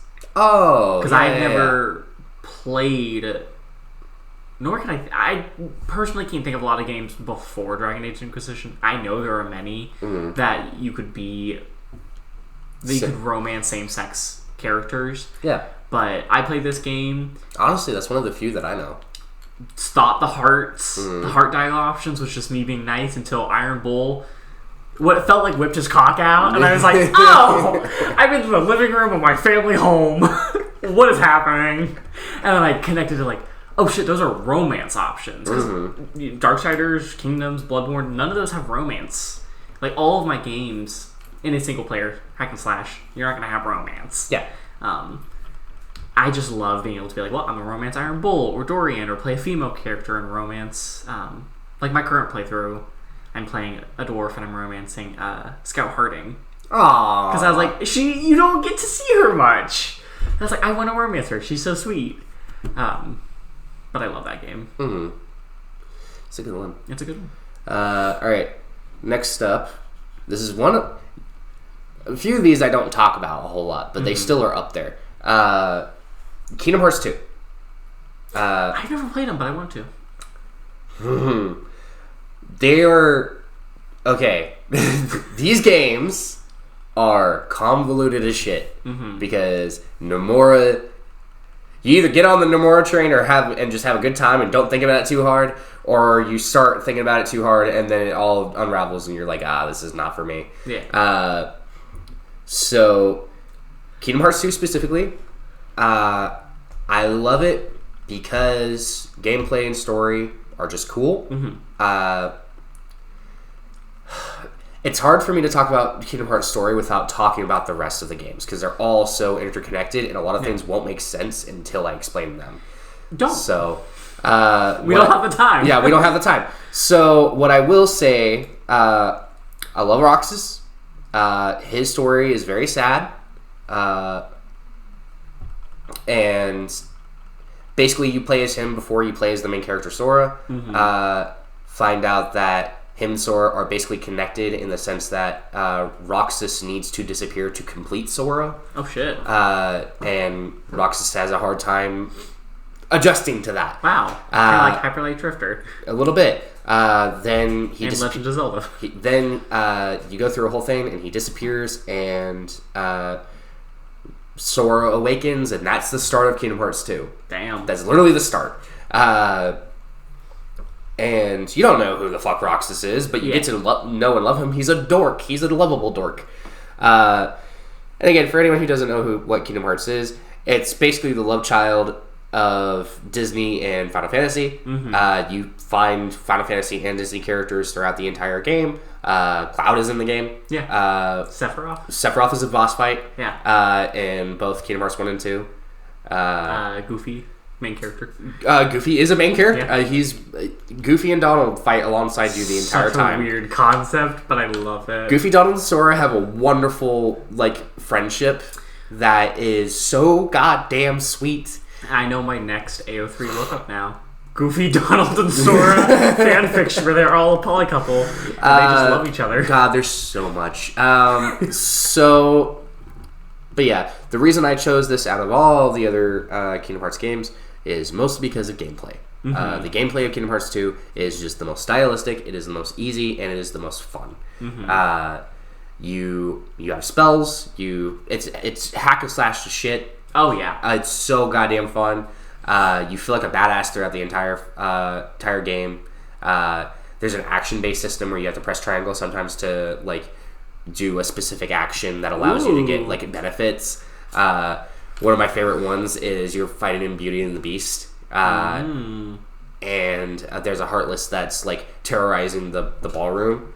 And he'll go invisible, and the way to break him out of going invisible is Sora fucking hops and climbs onto a chandelier, drags the chandelier down, then swings it the fuck around to smash it into the creature, and it ends its invisibility, and then you can attack it. Yeah. It's fucking cool. I've always wanted to play the Kingdom Hearts games. Oh god, if you do, there is a specific order you need to. Okay. And if you can't play them, at least watch the cutscenes. Because that's the way you gotta have to make sense on how the story works. And you're not gonna get a lot of it for a long time. but it's all in all, I've played through and watched all the games. The only games that I haven't played of the series are Dream Drop Distance and 358 Over 2 Days. So those are the only ones I haven't played. The rest I have played. And I love this series. It is not for everyone. I fully understand that. My roommate hates this series. Anytime I talk about it, they get a headache. Why do they hate it? Because the story is very convoluted. And they are very much a person of structure. This is I guess. Yeah. This is a story of, like, you just kind of have to wait for it to make sense, or maybe it'll get addressed later.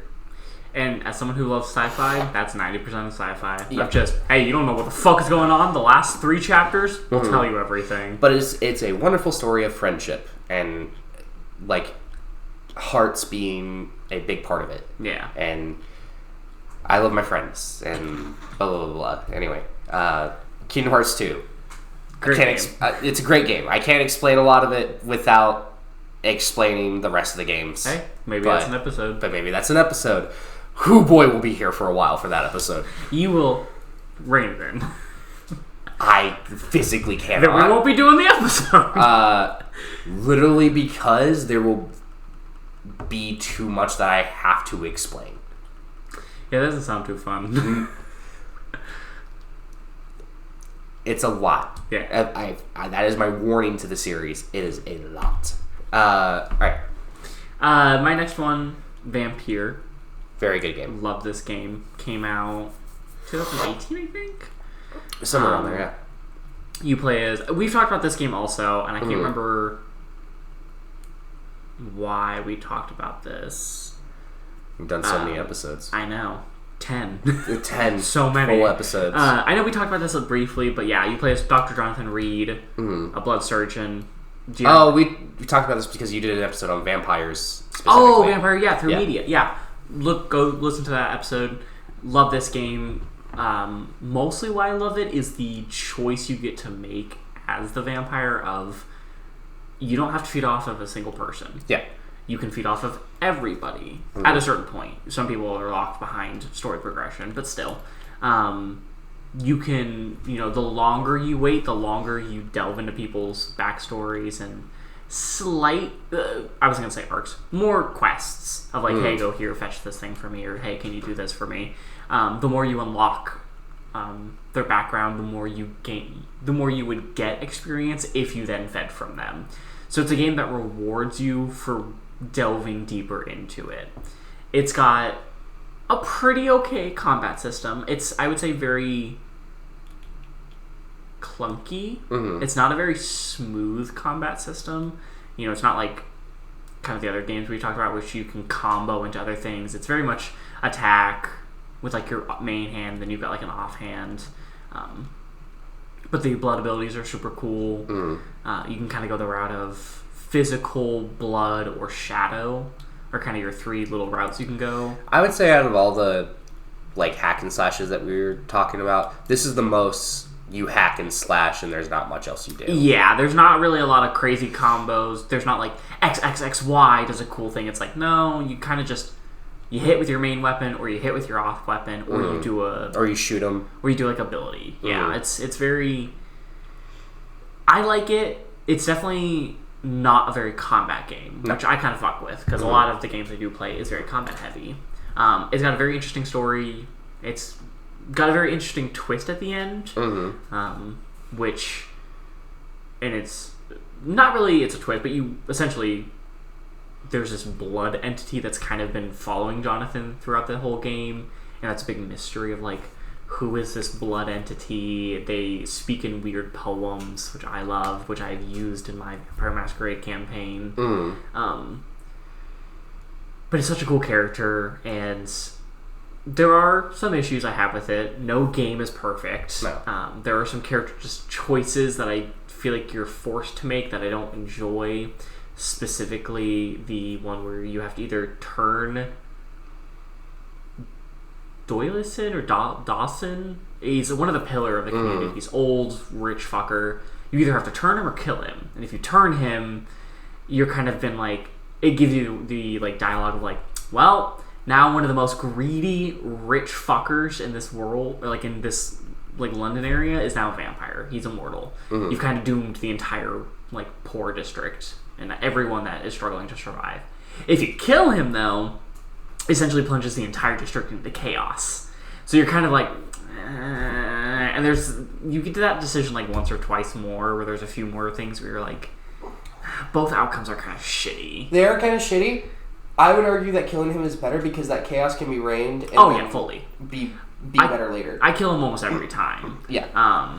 Because I'm not gonna let an old white rich dude into more power. Hell no. But it's just one of those things where I'm like, I feel like there could have been a little bit of different dialogue changing, where if you kill him, maybe it's not that the whole district plunges into chaos. I mean, getting rid of a pillar of the district is which also makes no sense why he's the pillar, because he doesn't care about anyone else, nor is he involved with any of the other members. But he keeps the economy flowing.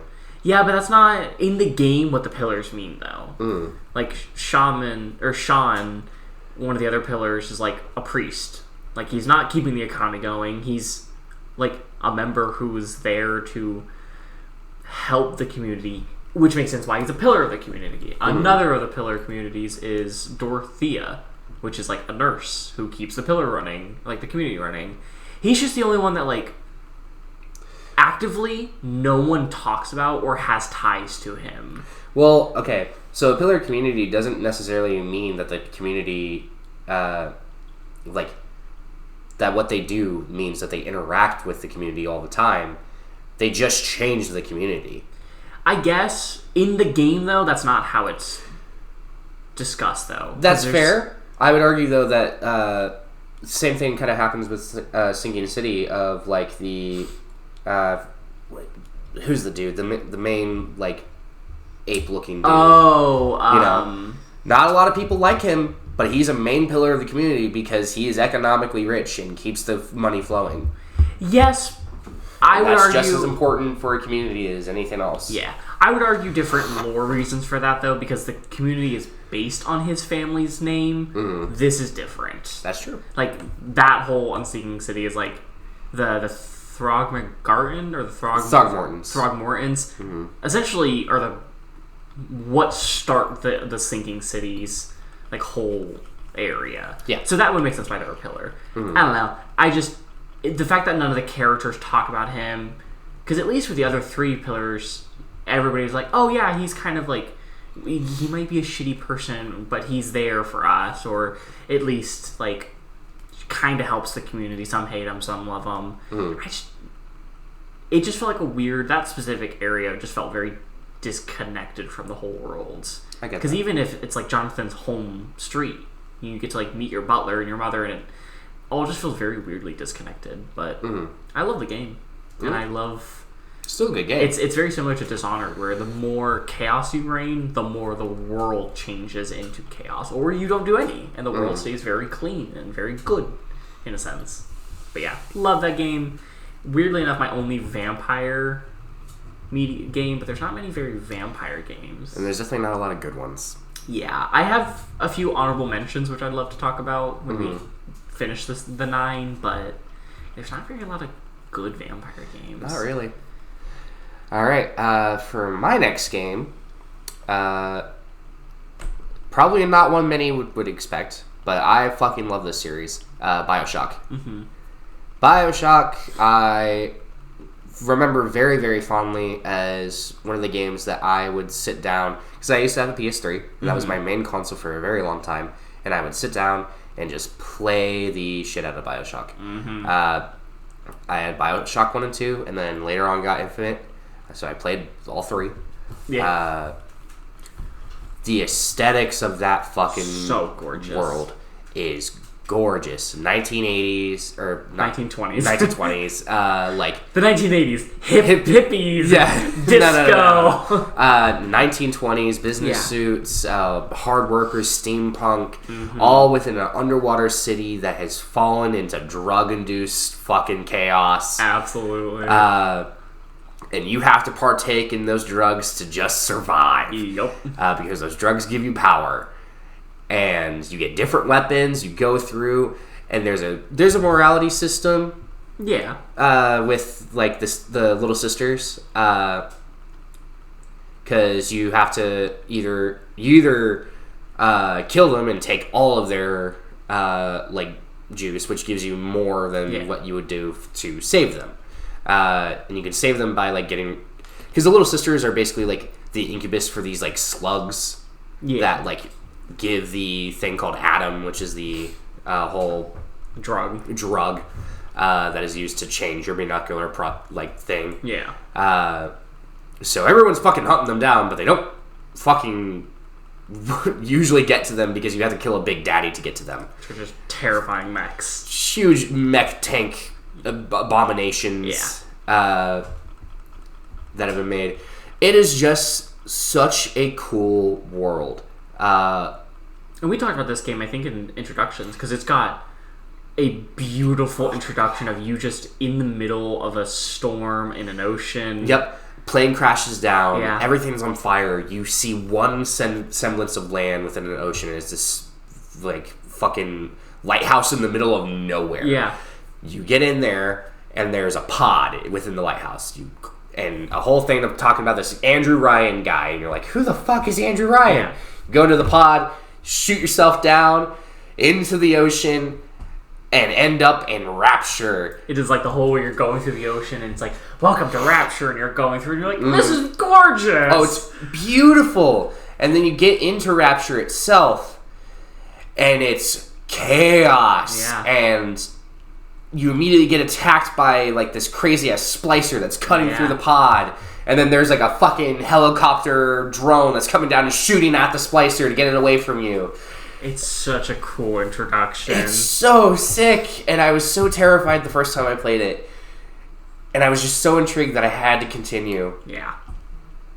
BioShock 2 is also phenomenal. You play as a big daddy. You play as a big daddy, which is fucking bizarre. Yeah. And then BioShock Infinite is They took a different route. It wasn't a failure. Aesthetically, still looked amazing. Instead of in the sea, you're up in this floating sky. I just don't like the story because it didn't make a whole lot of sense. Yeah.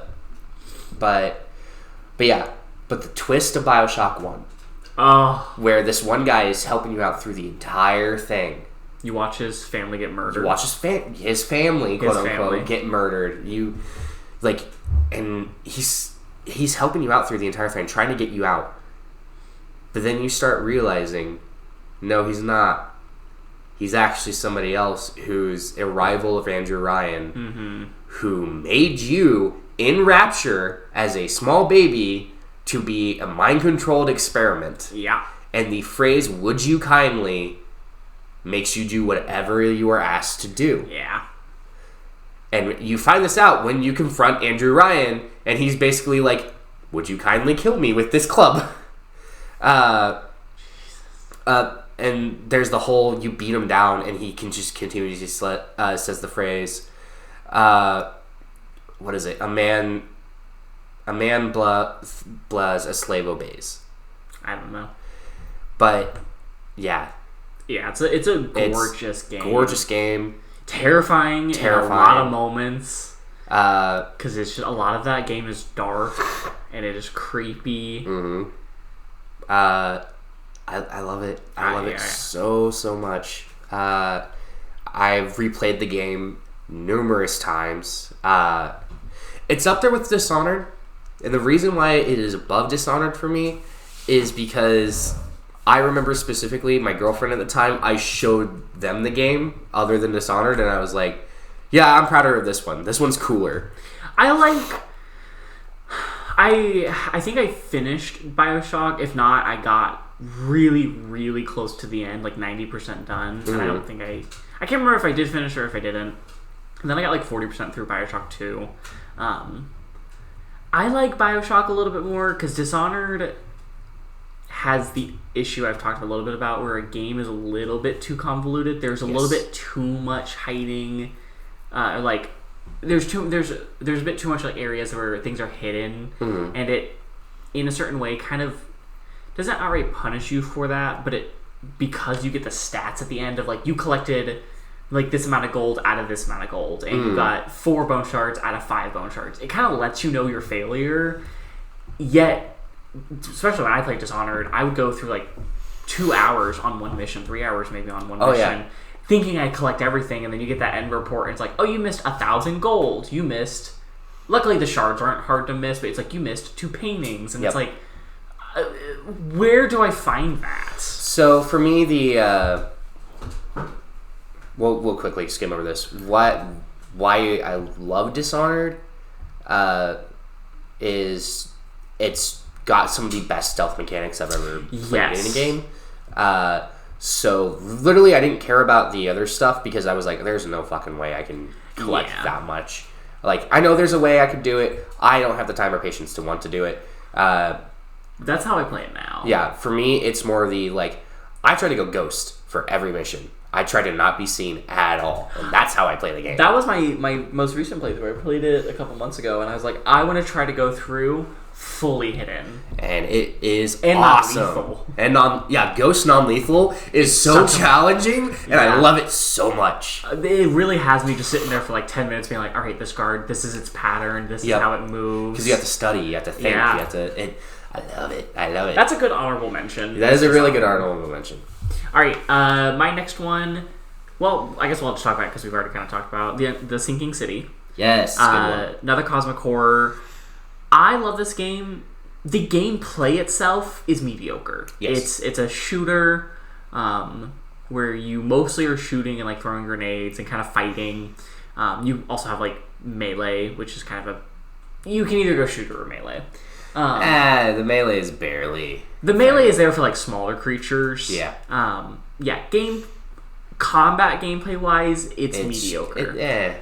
Why I love this game is that there is no map, or there is a map in a sense, but there's no like central map.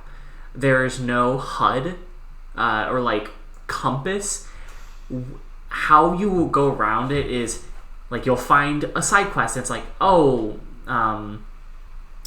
like this apartment has been raided or has been here to. It's on. Like Walnut Street. It's on the crossroads between Walnut Street and like Black Ink Lane. So you pull up your map, you have to find Walnut Street and then Black Ink Lane, and then you mark it, and that's the only marker that shows up on your compass. Because your compass has like north, east, south, and west. Yeah. But that's the only marker, and that's the entire gameplay is, hey, meet me in like Chestnut and Broadway. Yeah, Chestnut and Broadway. Or it's like, you'll stumble across something and it's like, oh, this house is on the, like, in between blank street and blank street. And you're like, okay, so you mark it on your map, and then you get there, and you're like, okay, I actually have to find it now. Yeah. And such a cool mechanic. It's a cool mechanic. And on top of that, it makes you feel like a detective. Which, if you don't know, Sinking City is where you play as Detective Reed. Detective Jonathan Reed. Jonathan Reed, who is No, Jonathan Reed is Vampire. Yeah. His name is... Oh my god. What is his name? It's very similar to Jonathan Reed. Well, no, Reed is his last name. I know that for sure. Or is it Reeve? I think it's Reeve. But you play as a private eye. So not only are you marking location, like having to look and mark your location. Charles Reed. Yeah, Charles Reed. Not only are you having to mark your locations and find them throughout a map, you're also going to like a doctor's, like a hospital to look at medical records. Oh my god! Piece that together. You're also going to the police station, so you can take like police records and put those together. The game isn't really about like its combat. It's more about like really feeling like a detective trying to figure out a eldritch horror. Yeah. And how it's all connected. It's fucking cool. So you also get visions, and like you have this weird, most like games like that have the like the sanity. Not sanity, but games like that where you like have Witcher sense or something like Oh, that. yeah. This is actually story-wise told why it's like this, why you can do this, instead of just being like, just press the button. Yeah. You have like detective sense. It's both your ability as a private eye, but you're connected in some way to essentially an extra sense. Mm-hmm. There is something that is letting you see through like the veil of things, and it's kind of Jonathan's whole thing is it's Charles. It's explained as like, okay, he's a war vet, so he's kind of got paranoia and like insomnia, and he takes a certain drug for that. But it's also like he can also see things. You're like, is it a cosmic thing? Yeah, he's connected to something cosmic, and he's like seeing visions, and he can use his other sense to kind of like piece time and reality together. Yeah. It's also just a classic. And it drains your sanity. Oh my god, what's his name? Shepard? No. The big fucking... The really famous Robert Downey Jr. plays him in the movie. The investigator, Private Eye. The British one. I have no idea. Oh my fucking God. God. I'm not a movie guy. Sherlock Holmes. Oh, Sherlock Holmes, yeah. It's a classic Sherlock Holmes thing where it's like you have some weird sense that is letting you piece things together, which obviously is like, you're the main character, of course you can. But it's just, You said it before I got to talk about it, but the gameplay of not only having to mark your map, but when you get cool quest of like, hey, we're looking for this dude. Last we know, he violently attacked some people on the street. And you're like, great. I need to figure out where he lives. So where am I going to go? Mm-hmm. You might go to the city hall because you have his name, but you know his name, and you know that he had a violent accident. So you go to the police records, and then you get to do the thing where you have to choose 3 each. Like there's the police, the newspaper, the city hall, the doctor. You have to choose separately 3 things, and you can go like name. For that one, it'd be like name, district that he was last seen, and then like violent accident, and it's like, oh, here's a news article or like a police report that's like this person violently attacked 12 people. His address is this, and you're like, great, now I know the address. Pull up your map, mark the address. You go to the address, find more clues there. It's a good game. There are some harder times where I wish they would explicitly tell you which one to go to. Yeah, because it can be really difficult, and it's kind of hard to get to some of those locations. So you like go to the city hall and you're like, I know his name, and it's like, well, city hall has nothing, and you're like, well, maybe he was on the newspaper recently. Yeah, and you're like, oh, he's not, and then it's like, okay, it's sometimes puts you in loops, but it's such a fun game. I enjoyed it more than the Call of Cthulhu game because that was a bit more Telltale. Those kind of games where it's more just like a point and click in a sense, and it wasn't too bad, but from what I remember, it was a lot like Amnesia almost. Kind of, yeah. It was very heavy in Amnesia, where you are still a private eye, you're still doing things, and it's a bit more active, but it's a lot of running around. You kind of have a weapon, but you don't have a weapon. It doesn't do anything. But I just like it. I like Sinking City because it's more of an active game where you get your cool Witcher sense. You can lead into fun things. There's a lot of apartments that are just like mini dungeons that you can go in, defeat the enemy, find some stuff. I still remember one of my favorite moments is a random apartment. You get there, people are dead, you do some investigation, find out this person was able to play a specific melody that like opened up the cosmic realm, or like essentially ripped a little veil in between it, and it essentially caused them to suicide. Yep. And if you stand by the piano and by the window, you can hear it, and you begin to just lose sanity quickly. It's like, oh, you can hear it. It's such a cool thing. And I'm like, oh, this game is cool. It's wonderful. But yeah. Have you ever played it? Oh, yeah. Okay. I couldn't remember. I know we've talked about this game, but I couldn't remember if you played it or not. It's not, obviously not in my top 9, but it's up there. It's a good game. And it's got a cool ending where it's not Cthulhu, but it's... Cthulhu's daughter. I don't remember her name. Cathiganar or Cathiganar? Cathiganog? Cathiganog? Yeah, it's the sleeping daughter. Mm-hmm. Kind of similar, Call of Cthulhu. Like, it's his daughter, and it's a lot about dreams, and because he's kind of an insomniac that takes drugs. He has very weird dreams. We do get underwater sequence. They're kind of shitty, but they're kind of cool. Mm-hmm. But yeah, love that game. They're terrifying is what they are.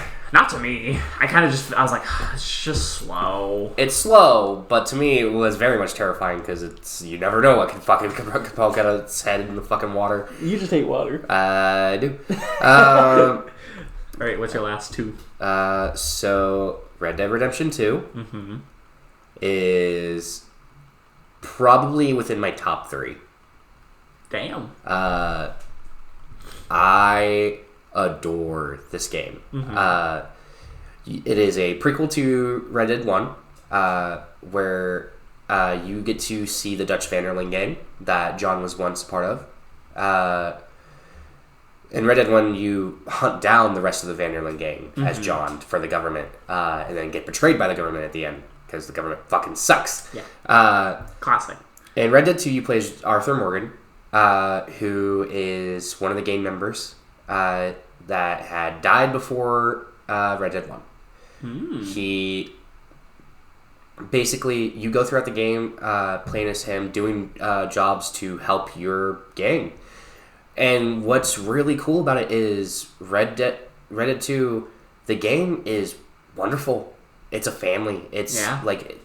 And you almost believe in the cause that they're trying to do, because it's basically fuck the government, we want to be free. We want to live free. We want to live by our own terms because the government is evil. And it portrays that very well. The Pinkertons are assholes. Yeah. And the government, kind of fucks a lot of shit up. But they're also inventing stuff. They're doing better things for people that aren't fucking outlaws. Yeah. And you go through and you kill a lot of people, and that weighs down heavily on Arthur and the rest of the gang. And you do it for money, and it's always about the money for Dutch. Mm-hmm. And he starts unraveling, and who is this basically father figure to Arthur and John? Starts unraveling before their eyes, and while the rest of the gang is being basically led by this maniac named Micah, a lot of people are dying. Yeah. A lot of your crew are dying.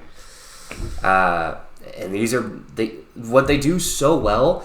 Each person in your gang feels like a person. Yeah. Feels like a relationship, and you see how Arthur interacts with each one of them, and you see how they interact with each other, and they're lovely people. Yeah. They're outlaws, obviously, but not everything's black and white. Yeah. And, you have a kid there that, is just trying to, you're trying to be good uncle to the kid, you all take care of each other, and to see the family just unravel is heartbreaking. And and Arthur does so much. He does end up getting tuberculosis. Ooh. He got it from beating a man for money who had it.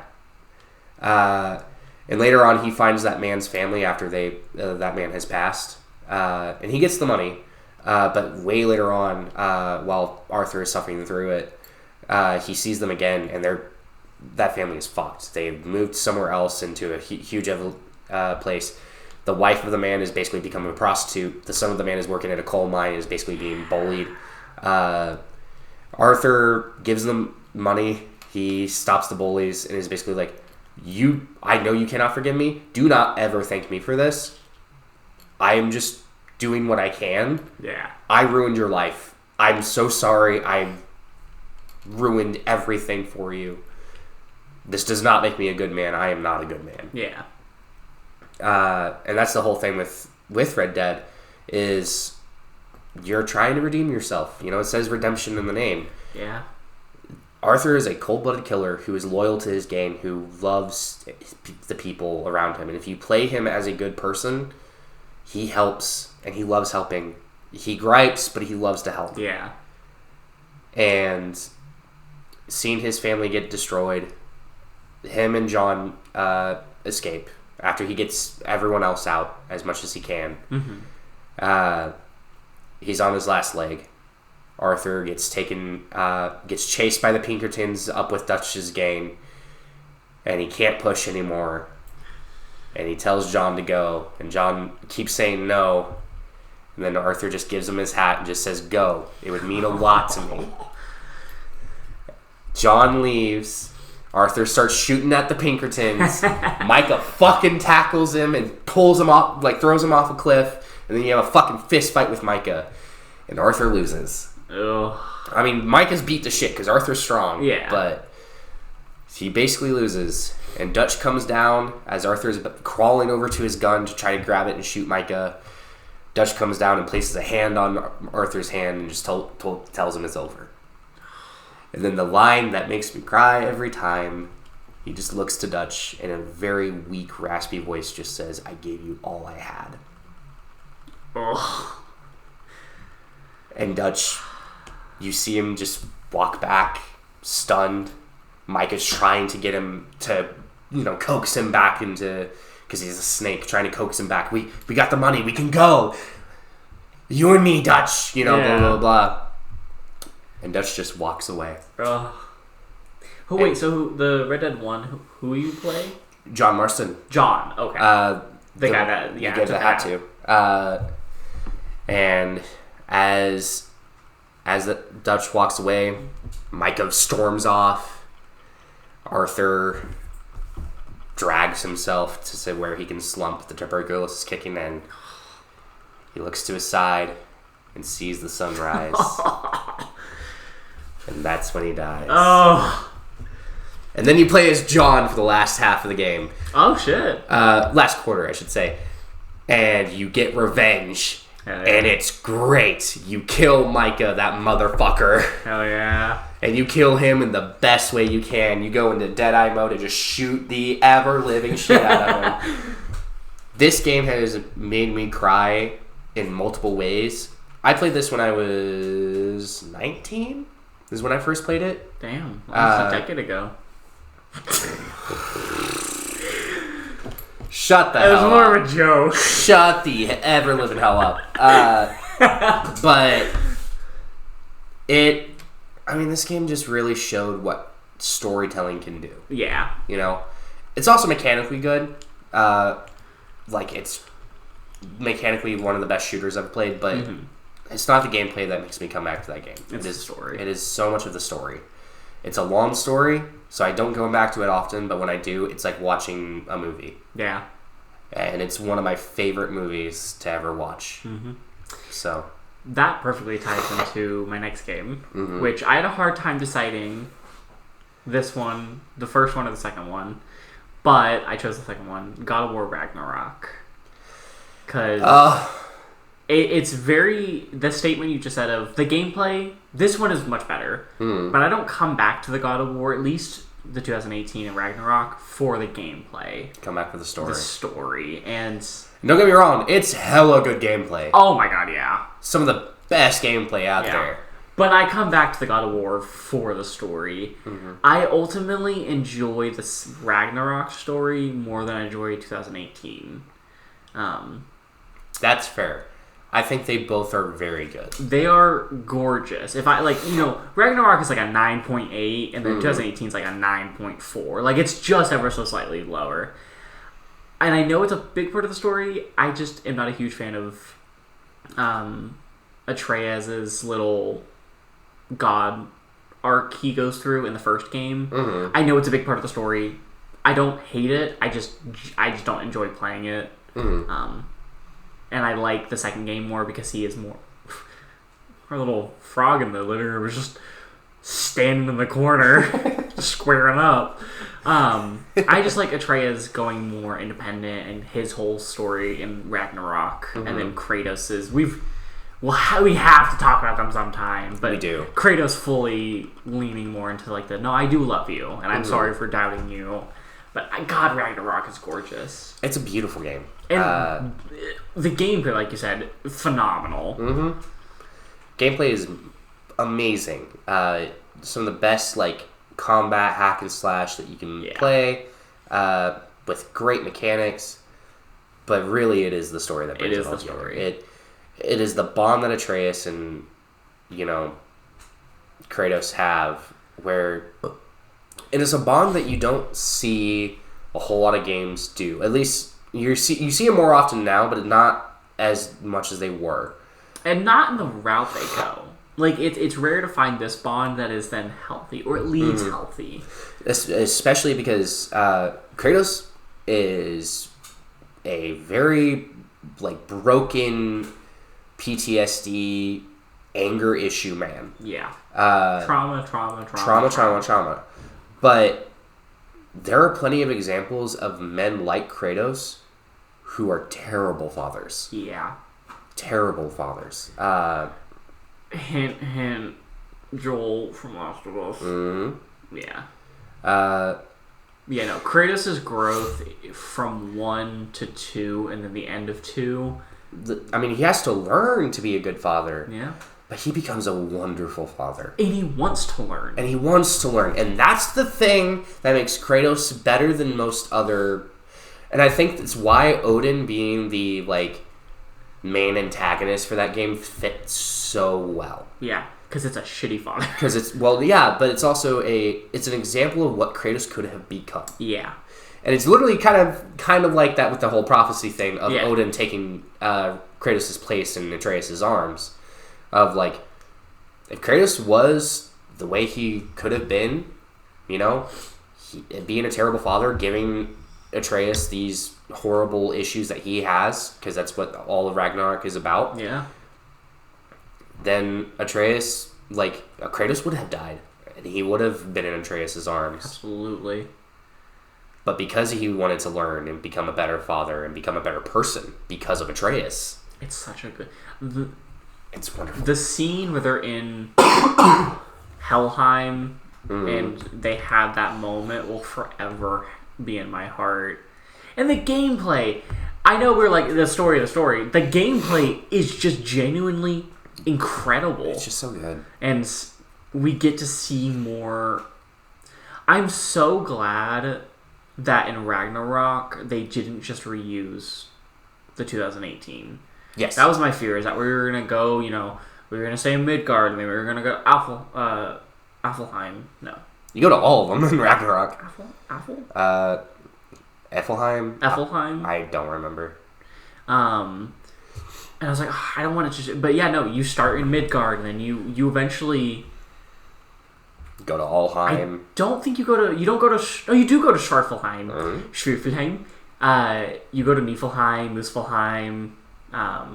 you go to Midgard. You go to all of them. Yeah, you go to Jotunheim. And it's such a gorgeous story. That's wonderful. Ugh. Those characters are so well written. And the fact that at the end of the game, a simple hug between a father and son had me in tears is just... a commendment for how this game is. Yeah, because the first game isn't really about Atreus. It's about Kratos. It's about Kratos releasing everything that he went through. Atreus has an arc for sure, but it's about Kratos' growth as a father. Yeah. And then the second game is about Atreus becoming a person. Yeah, and Kratos learning to be okay. Because, the whole ending of the first game is not really his relationship with the son, but him letting go everything he went through in the first game, in the first series, and accepting his son, and accepting himself and his son and everything that he's now built for himself. And then the second game we get Atreus is now growing, and Kratos has to then accept him as a person, and it's so beautiful. It's getting time where I want to replay Ragnarok, because I only played it the once when it first came out, and it's been a year or two, enough for me to kind of forget a lot of the story. Yeah. To be like, okay, now it's getting time for me to want to replay it. It's a wonderful game. I love that game. I love it. Not on my top, but again, definitely up there. Oh yeah. All right. Well, for my final one, this should come to no surprise. Nor to any unlengthy talk that we've had before. Yeah, I know. Final Fantasy VII. Yeah. Strangely, this is a recent one. Interesting. I didn't grow up with Final Fantasy VII. Is it the remake or no? This is original Final Fantasy VII. Original. Okay. So I got into it because of the remake. Because I always knew of Final Fantasy VII. Everyone does. It's the biggest one. It's the one that is the most known. If anyone says Final Fantasy, you're gonna think of Final Fantasy VII. Because of Cloud and his big sword. It was marketed everywhere. Yeah. The amount of just Final Fantasy VII shaped the gaming genre. Yeah. Everything can kind of be led back to Final Fantasy VII in some way. Yeah. It's just like a Akira Toriyama Dragon Ball with all kinds of different anime. Yeah. So Remake, I fell in love with Remake because I've always been a big fan of the Final Fantasy series. So I was like, you know what, I'll give Remake a shot and see how that is, because I know a lot of people are super excited about it. Oh yeah. And I played it, and I fucking loved it. And I love Cloud. I love his story so far. And I was like, you know what? Remake only literally covers the first part of Final Fantasy, of 7. So I was like, I have to now play the rest of the game, because I want to know the story. And God, what a story it is. Cloud is an unreliable narrator. I love that. Because he doesn't even know who he is. Him being, he thinks he's this really cool, badass, first-class soldier, like Sephiroth. Yeah. He even thinks he worked alongside Sephiroth. He didn't. He wasn't a soldier. His friend Zack was a soldier. And Zack died in front of his eyes after he got Mako poisoning. Oh. And Cloud's psyche literally broke after everything that they've been through. Because Cloud watched his village die, watched his mother die in a huge ass fire, watched Tifa almost die from the hands of fucking Sephiroth. Jesus. Watched Zack almost die from the hands of Sephiroth. Kills Sephiroth after he gets mortally wounded. Gets experimented on for 5 years. Gets taken out of that experimentation by his best friend Zack, but is Mako poisoned. And then his best friend drags him to Midgar, and then dies before he can even get inside the city. So his psyche just breaks. Yeah, it's a pretty rough start. It's a rough start. So he gets in the Midgar. He's still Mako poisoned, but he takes Zack's sword. He's in the soldier uniform already because of Zack. And all of that Zack did, all that he remembers Zack doing, he takes that all as his own memories. He believes he did everything that Zack did. Zack is wiped from his memory. Tifa finds him, and yeah, it goes on from there. You don't find that out until near the end of the game. Yeah. And God, it's just so good. Also, Tifa's just a wonderful character. All the characters are so good. I could go on and on. And just the aesthetics of it are also fucking phenomenal. It's fantasy and sci-fi, which I fucking love, mixed with different types of magics, and the system is so cool. And I can't praise this game enough. It really has kind of defined my last year, honestly, because now I'm playing it modded because I just wanted to play it in a whole new experience, and just I can't get enough of this game. I love it. Top 3 or? Oh, God. It's hard because I have recency bias at the moment. Yeah, that's always tough. Of just playing a new game. Because I thought that with my last entry, where I thought it topped Darksiders 2, and then after a year or two, I was like, no, it doesn't. It was a great game. Giving it time, though. Yeah. I need to sit, have time with it to really feel okay with it. It doesn't help that I'm spoiled for content right now because of Remake and Rebirth right now, so yeah. Final Fantasy VII is just kind of there at the moment, but yeah, I fucking love it. I love this game. I love Cloud. I think he's one of the coolest. He's one of the coolest characters. Who's also such a major dork. He's such a dork. We need more dorky characters. You know, he acts all cool and rough at in the beginning, but once you get to know him, he's just so. He wants you to think he's cool so bad. Yeah. We've all been there. You know? We've all been there. I love how dorky he is. And I think him and Tifa's relationship is so sweet because everything he did and does is for Tifa in some sense. And Aerith is so beautifully tragic because Zack was her boyfriend. And then Zack died, and then she meets Cloud, and he's a lot like Zack, and then so she kind of falls for him, but she knows it's not really because she likes him. Because when you can have a date with her, and at the end of the date, she's like, "I wish you would open up more, because I would like to know you more, because I really only have related to you to Zack." Yeah, and I feel like that's unfair. Because that's all he is. Because that's all he is to her. And she feels bad about it.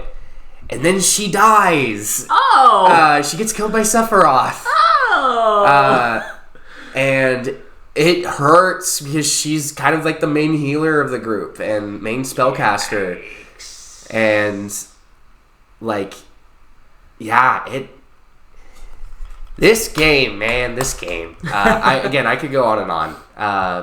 I won't, but it for real is up there. It is definitely top 3 at the moment. Oh, yeah. But could change. It could change. It's kind of slowly climbing to above Shadow of the Colossus for me. And I'm give it time. I know I just need to give this time. Because that's have a game like that come out and then really engrossing yourself in it. Mm-hmm. It feels like it's your favorite game. Yeah. And then a year goes by and you're like, it was good. Yeah. I loved it. Top 5 maybe, but definitely not over this game. Yeah. My last entry is Jedi Fallen Order. And I had the exact same thing when I first played this game. I was like, this is my favorite game of all time. Top Darksiders 2. And then now I'm like, it's a top 6. Yeah. Top 7. Great game.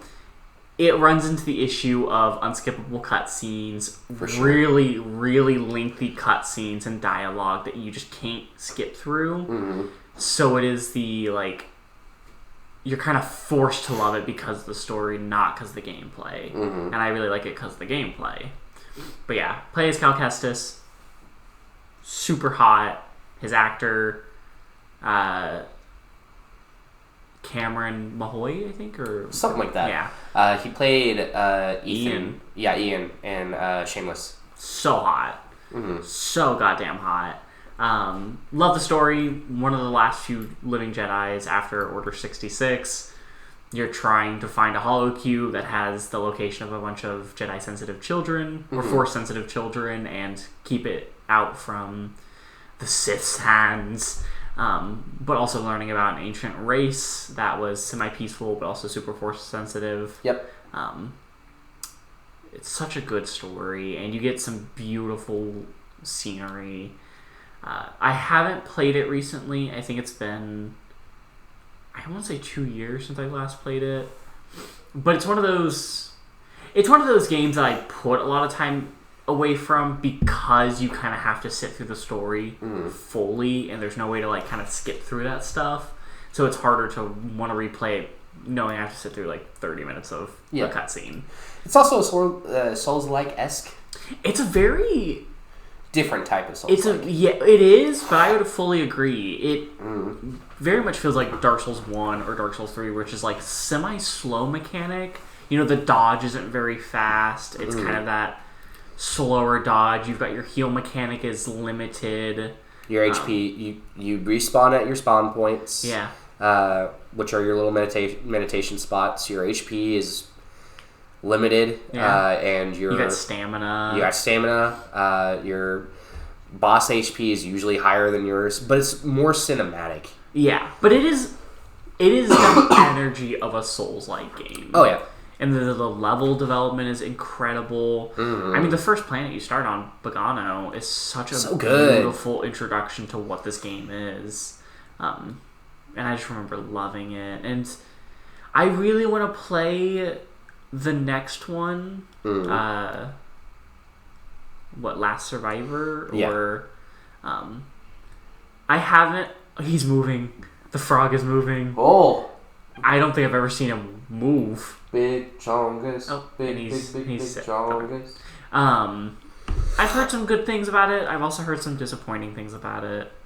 So I tried watching it. I couldn't find a good YouTuber who I enjoyed, so it might be something I play later.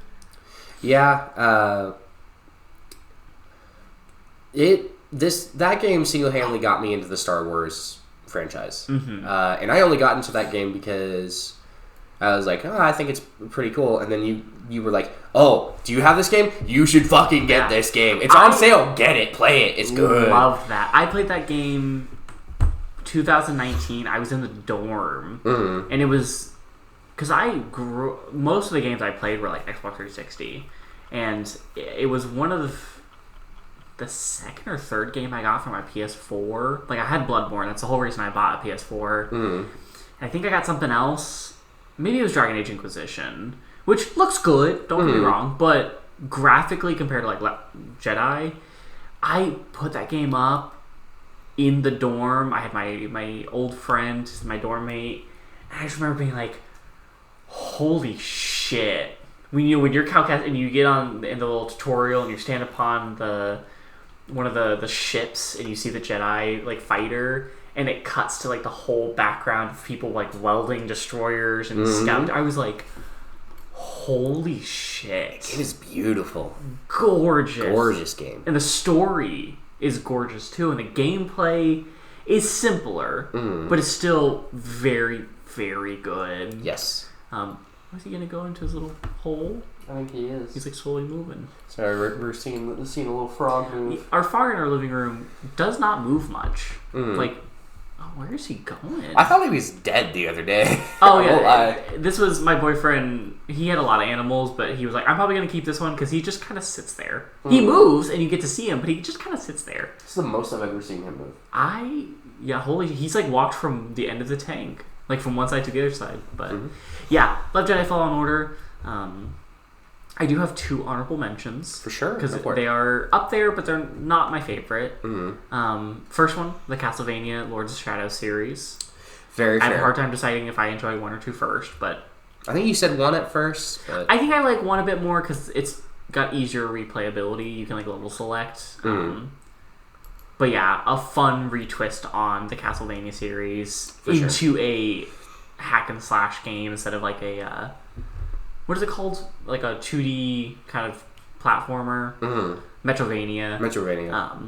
The Castlevania Lords of Shadow games are not a Metrovania game. But it is that classic third-person hack and slash, and I love it. Yep. And my other honorable mention, and the only reason it's not up here is because I love the game. I don't like replaying it. Last of Us.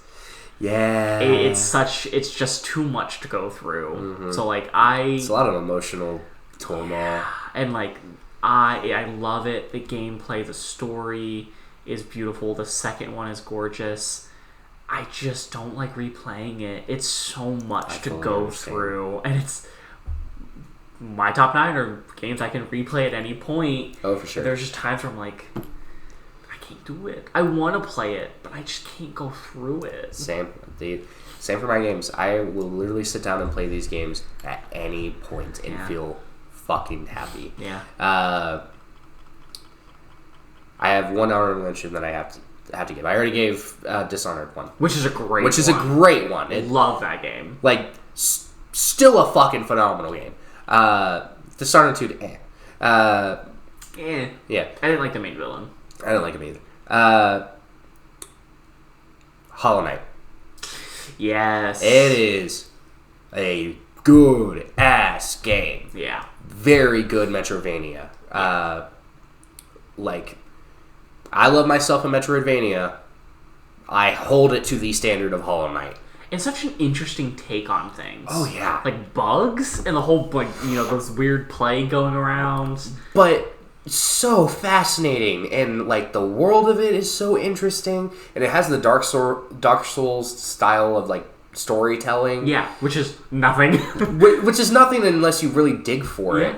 Item descriptions, small NPC dialogue. Yeah.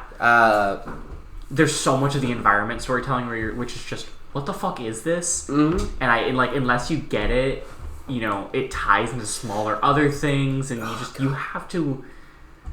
The Soulsborne games, along with like Hollow Knight and other games like that, you have to genuinely have a certain level of intelligence to understand that story. Yeah. Like, yeah, you can just play it and enjoy it, but to get the deeper meaning, to understand, that giant worm is because of this and because of that, you just have to understand it. Or watch a good YouTube essay. Yep, and I'm a sucker for lore. Mm-hmm. I love lore. I love figuring out the worlds of like games, and worlds that are that fleshed out. Mm-hmm.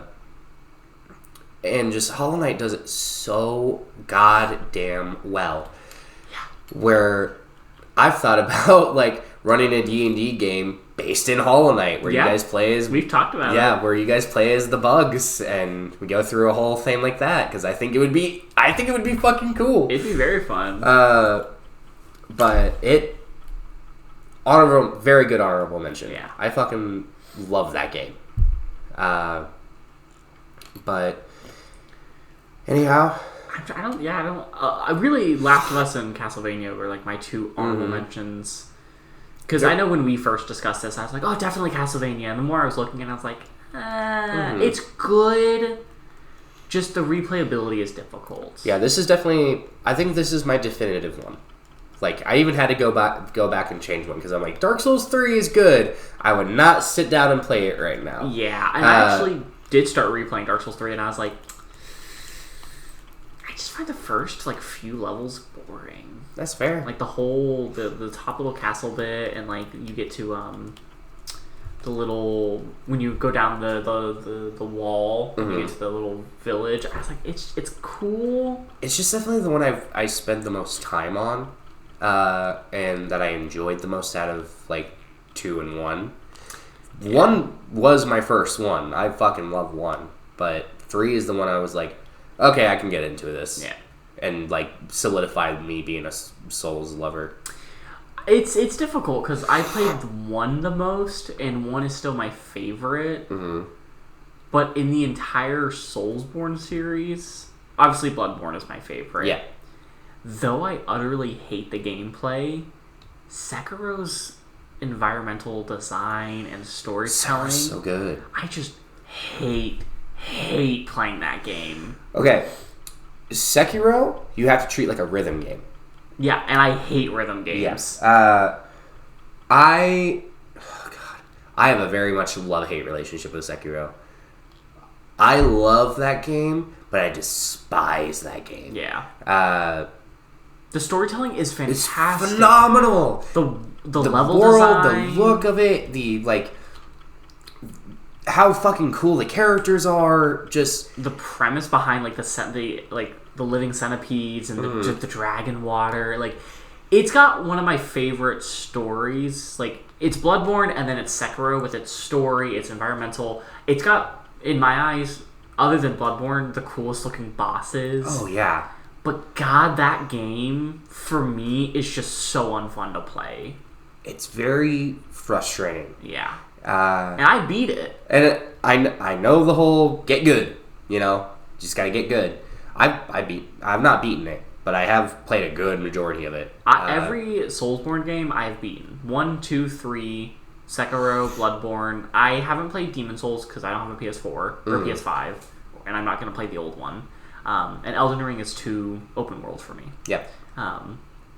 Obviously, my 3x3 is single player hack and slashes. Yep. Don't like open world. You also like linear. I love linear. Mm-hmm. Sekiro I beat, and the only thing I didn't get to beat was the small memory where you go into, you fight Owl Prime. Oh yeah. That little memory. I didn't do it just because I think I couldn't find it, and when I did find it, I had already like played it twice, and I was like, I'm done with this game. Mm-hmm.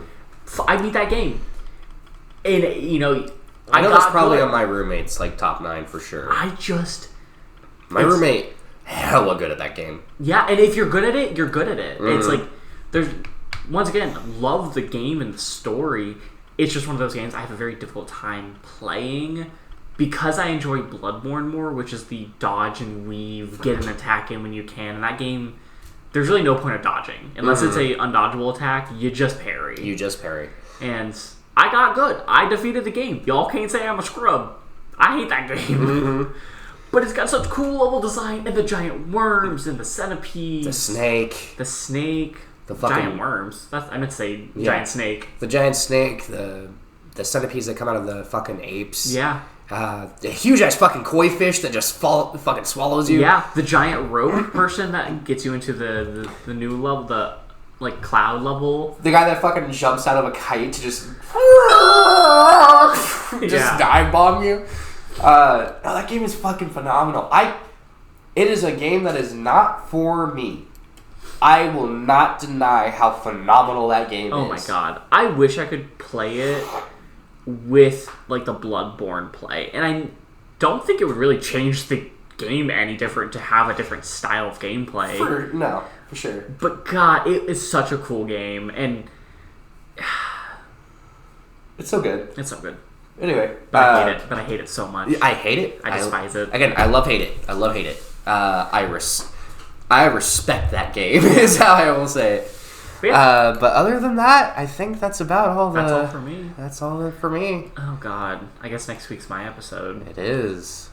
I have no idea what I'm going to talk about. I don't know, we kind of just went through all our favorite stuff at the moment. Yeah, I'm going to have to talk about, like, film or a book. Because we just ran through video games. Oh, what am I going to... Last episode was introduction in books and video games. This episode is video games. We haven't talked about TTRPGs yet. Like D&D or like Call of Cthulhu. Ooh, I might discuss then the types of systems we played. And dice systems specifically. Because I love a good dice system. Alright. Alright. Bye-bye. Bye-bye.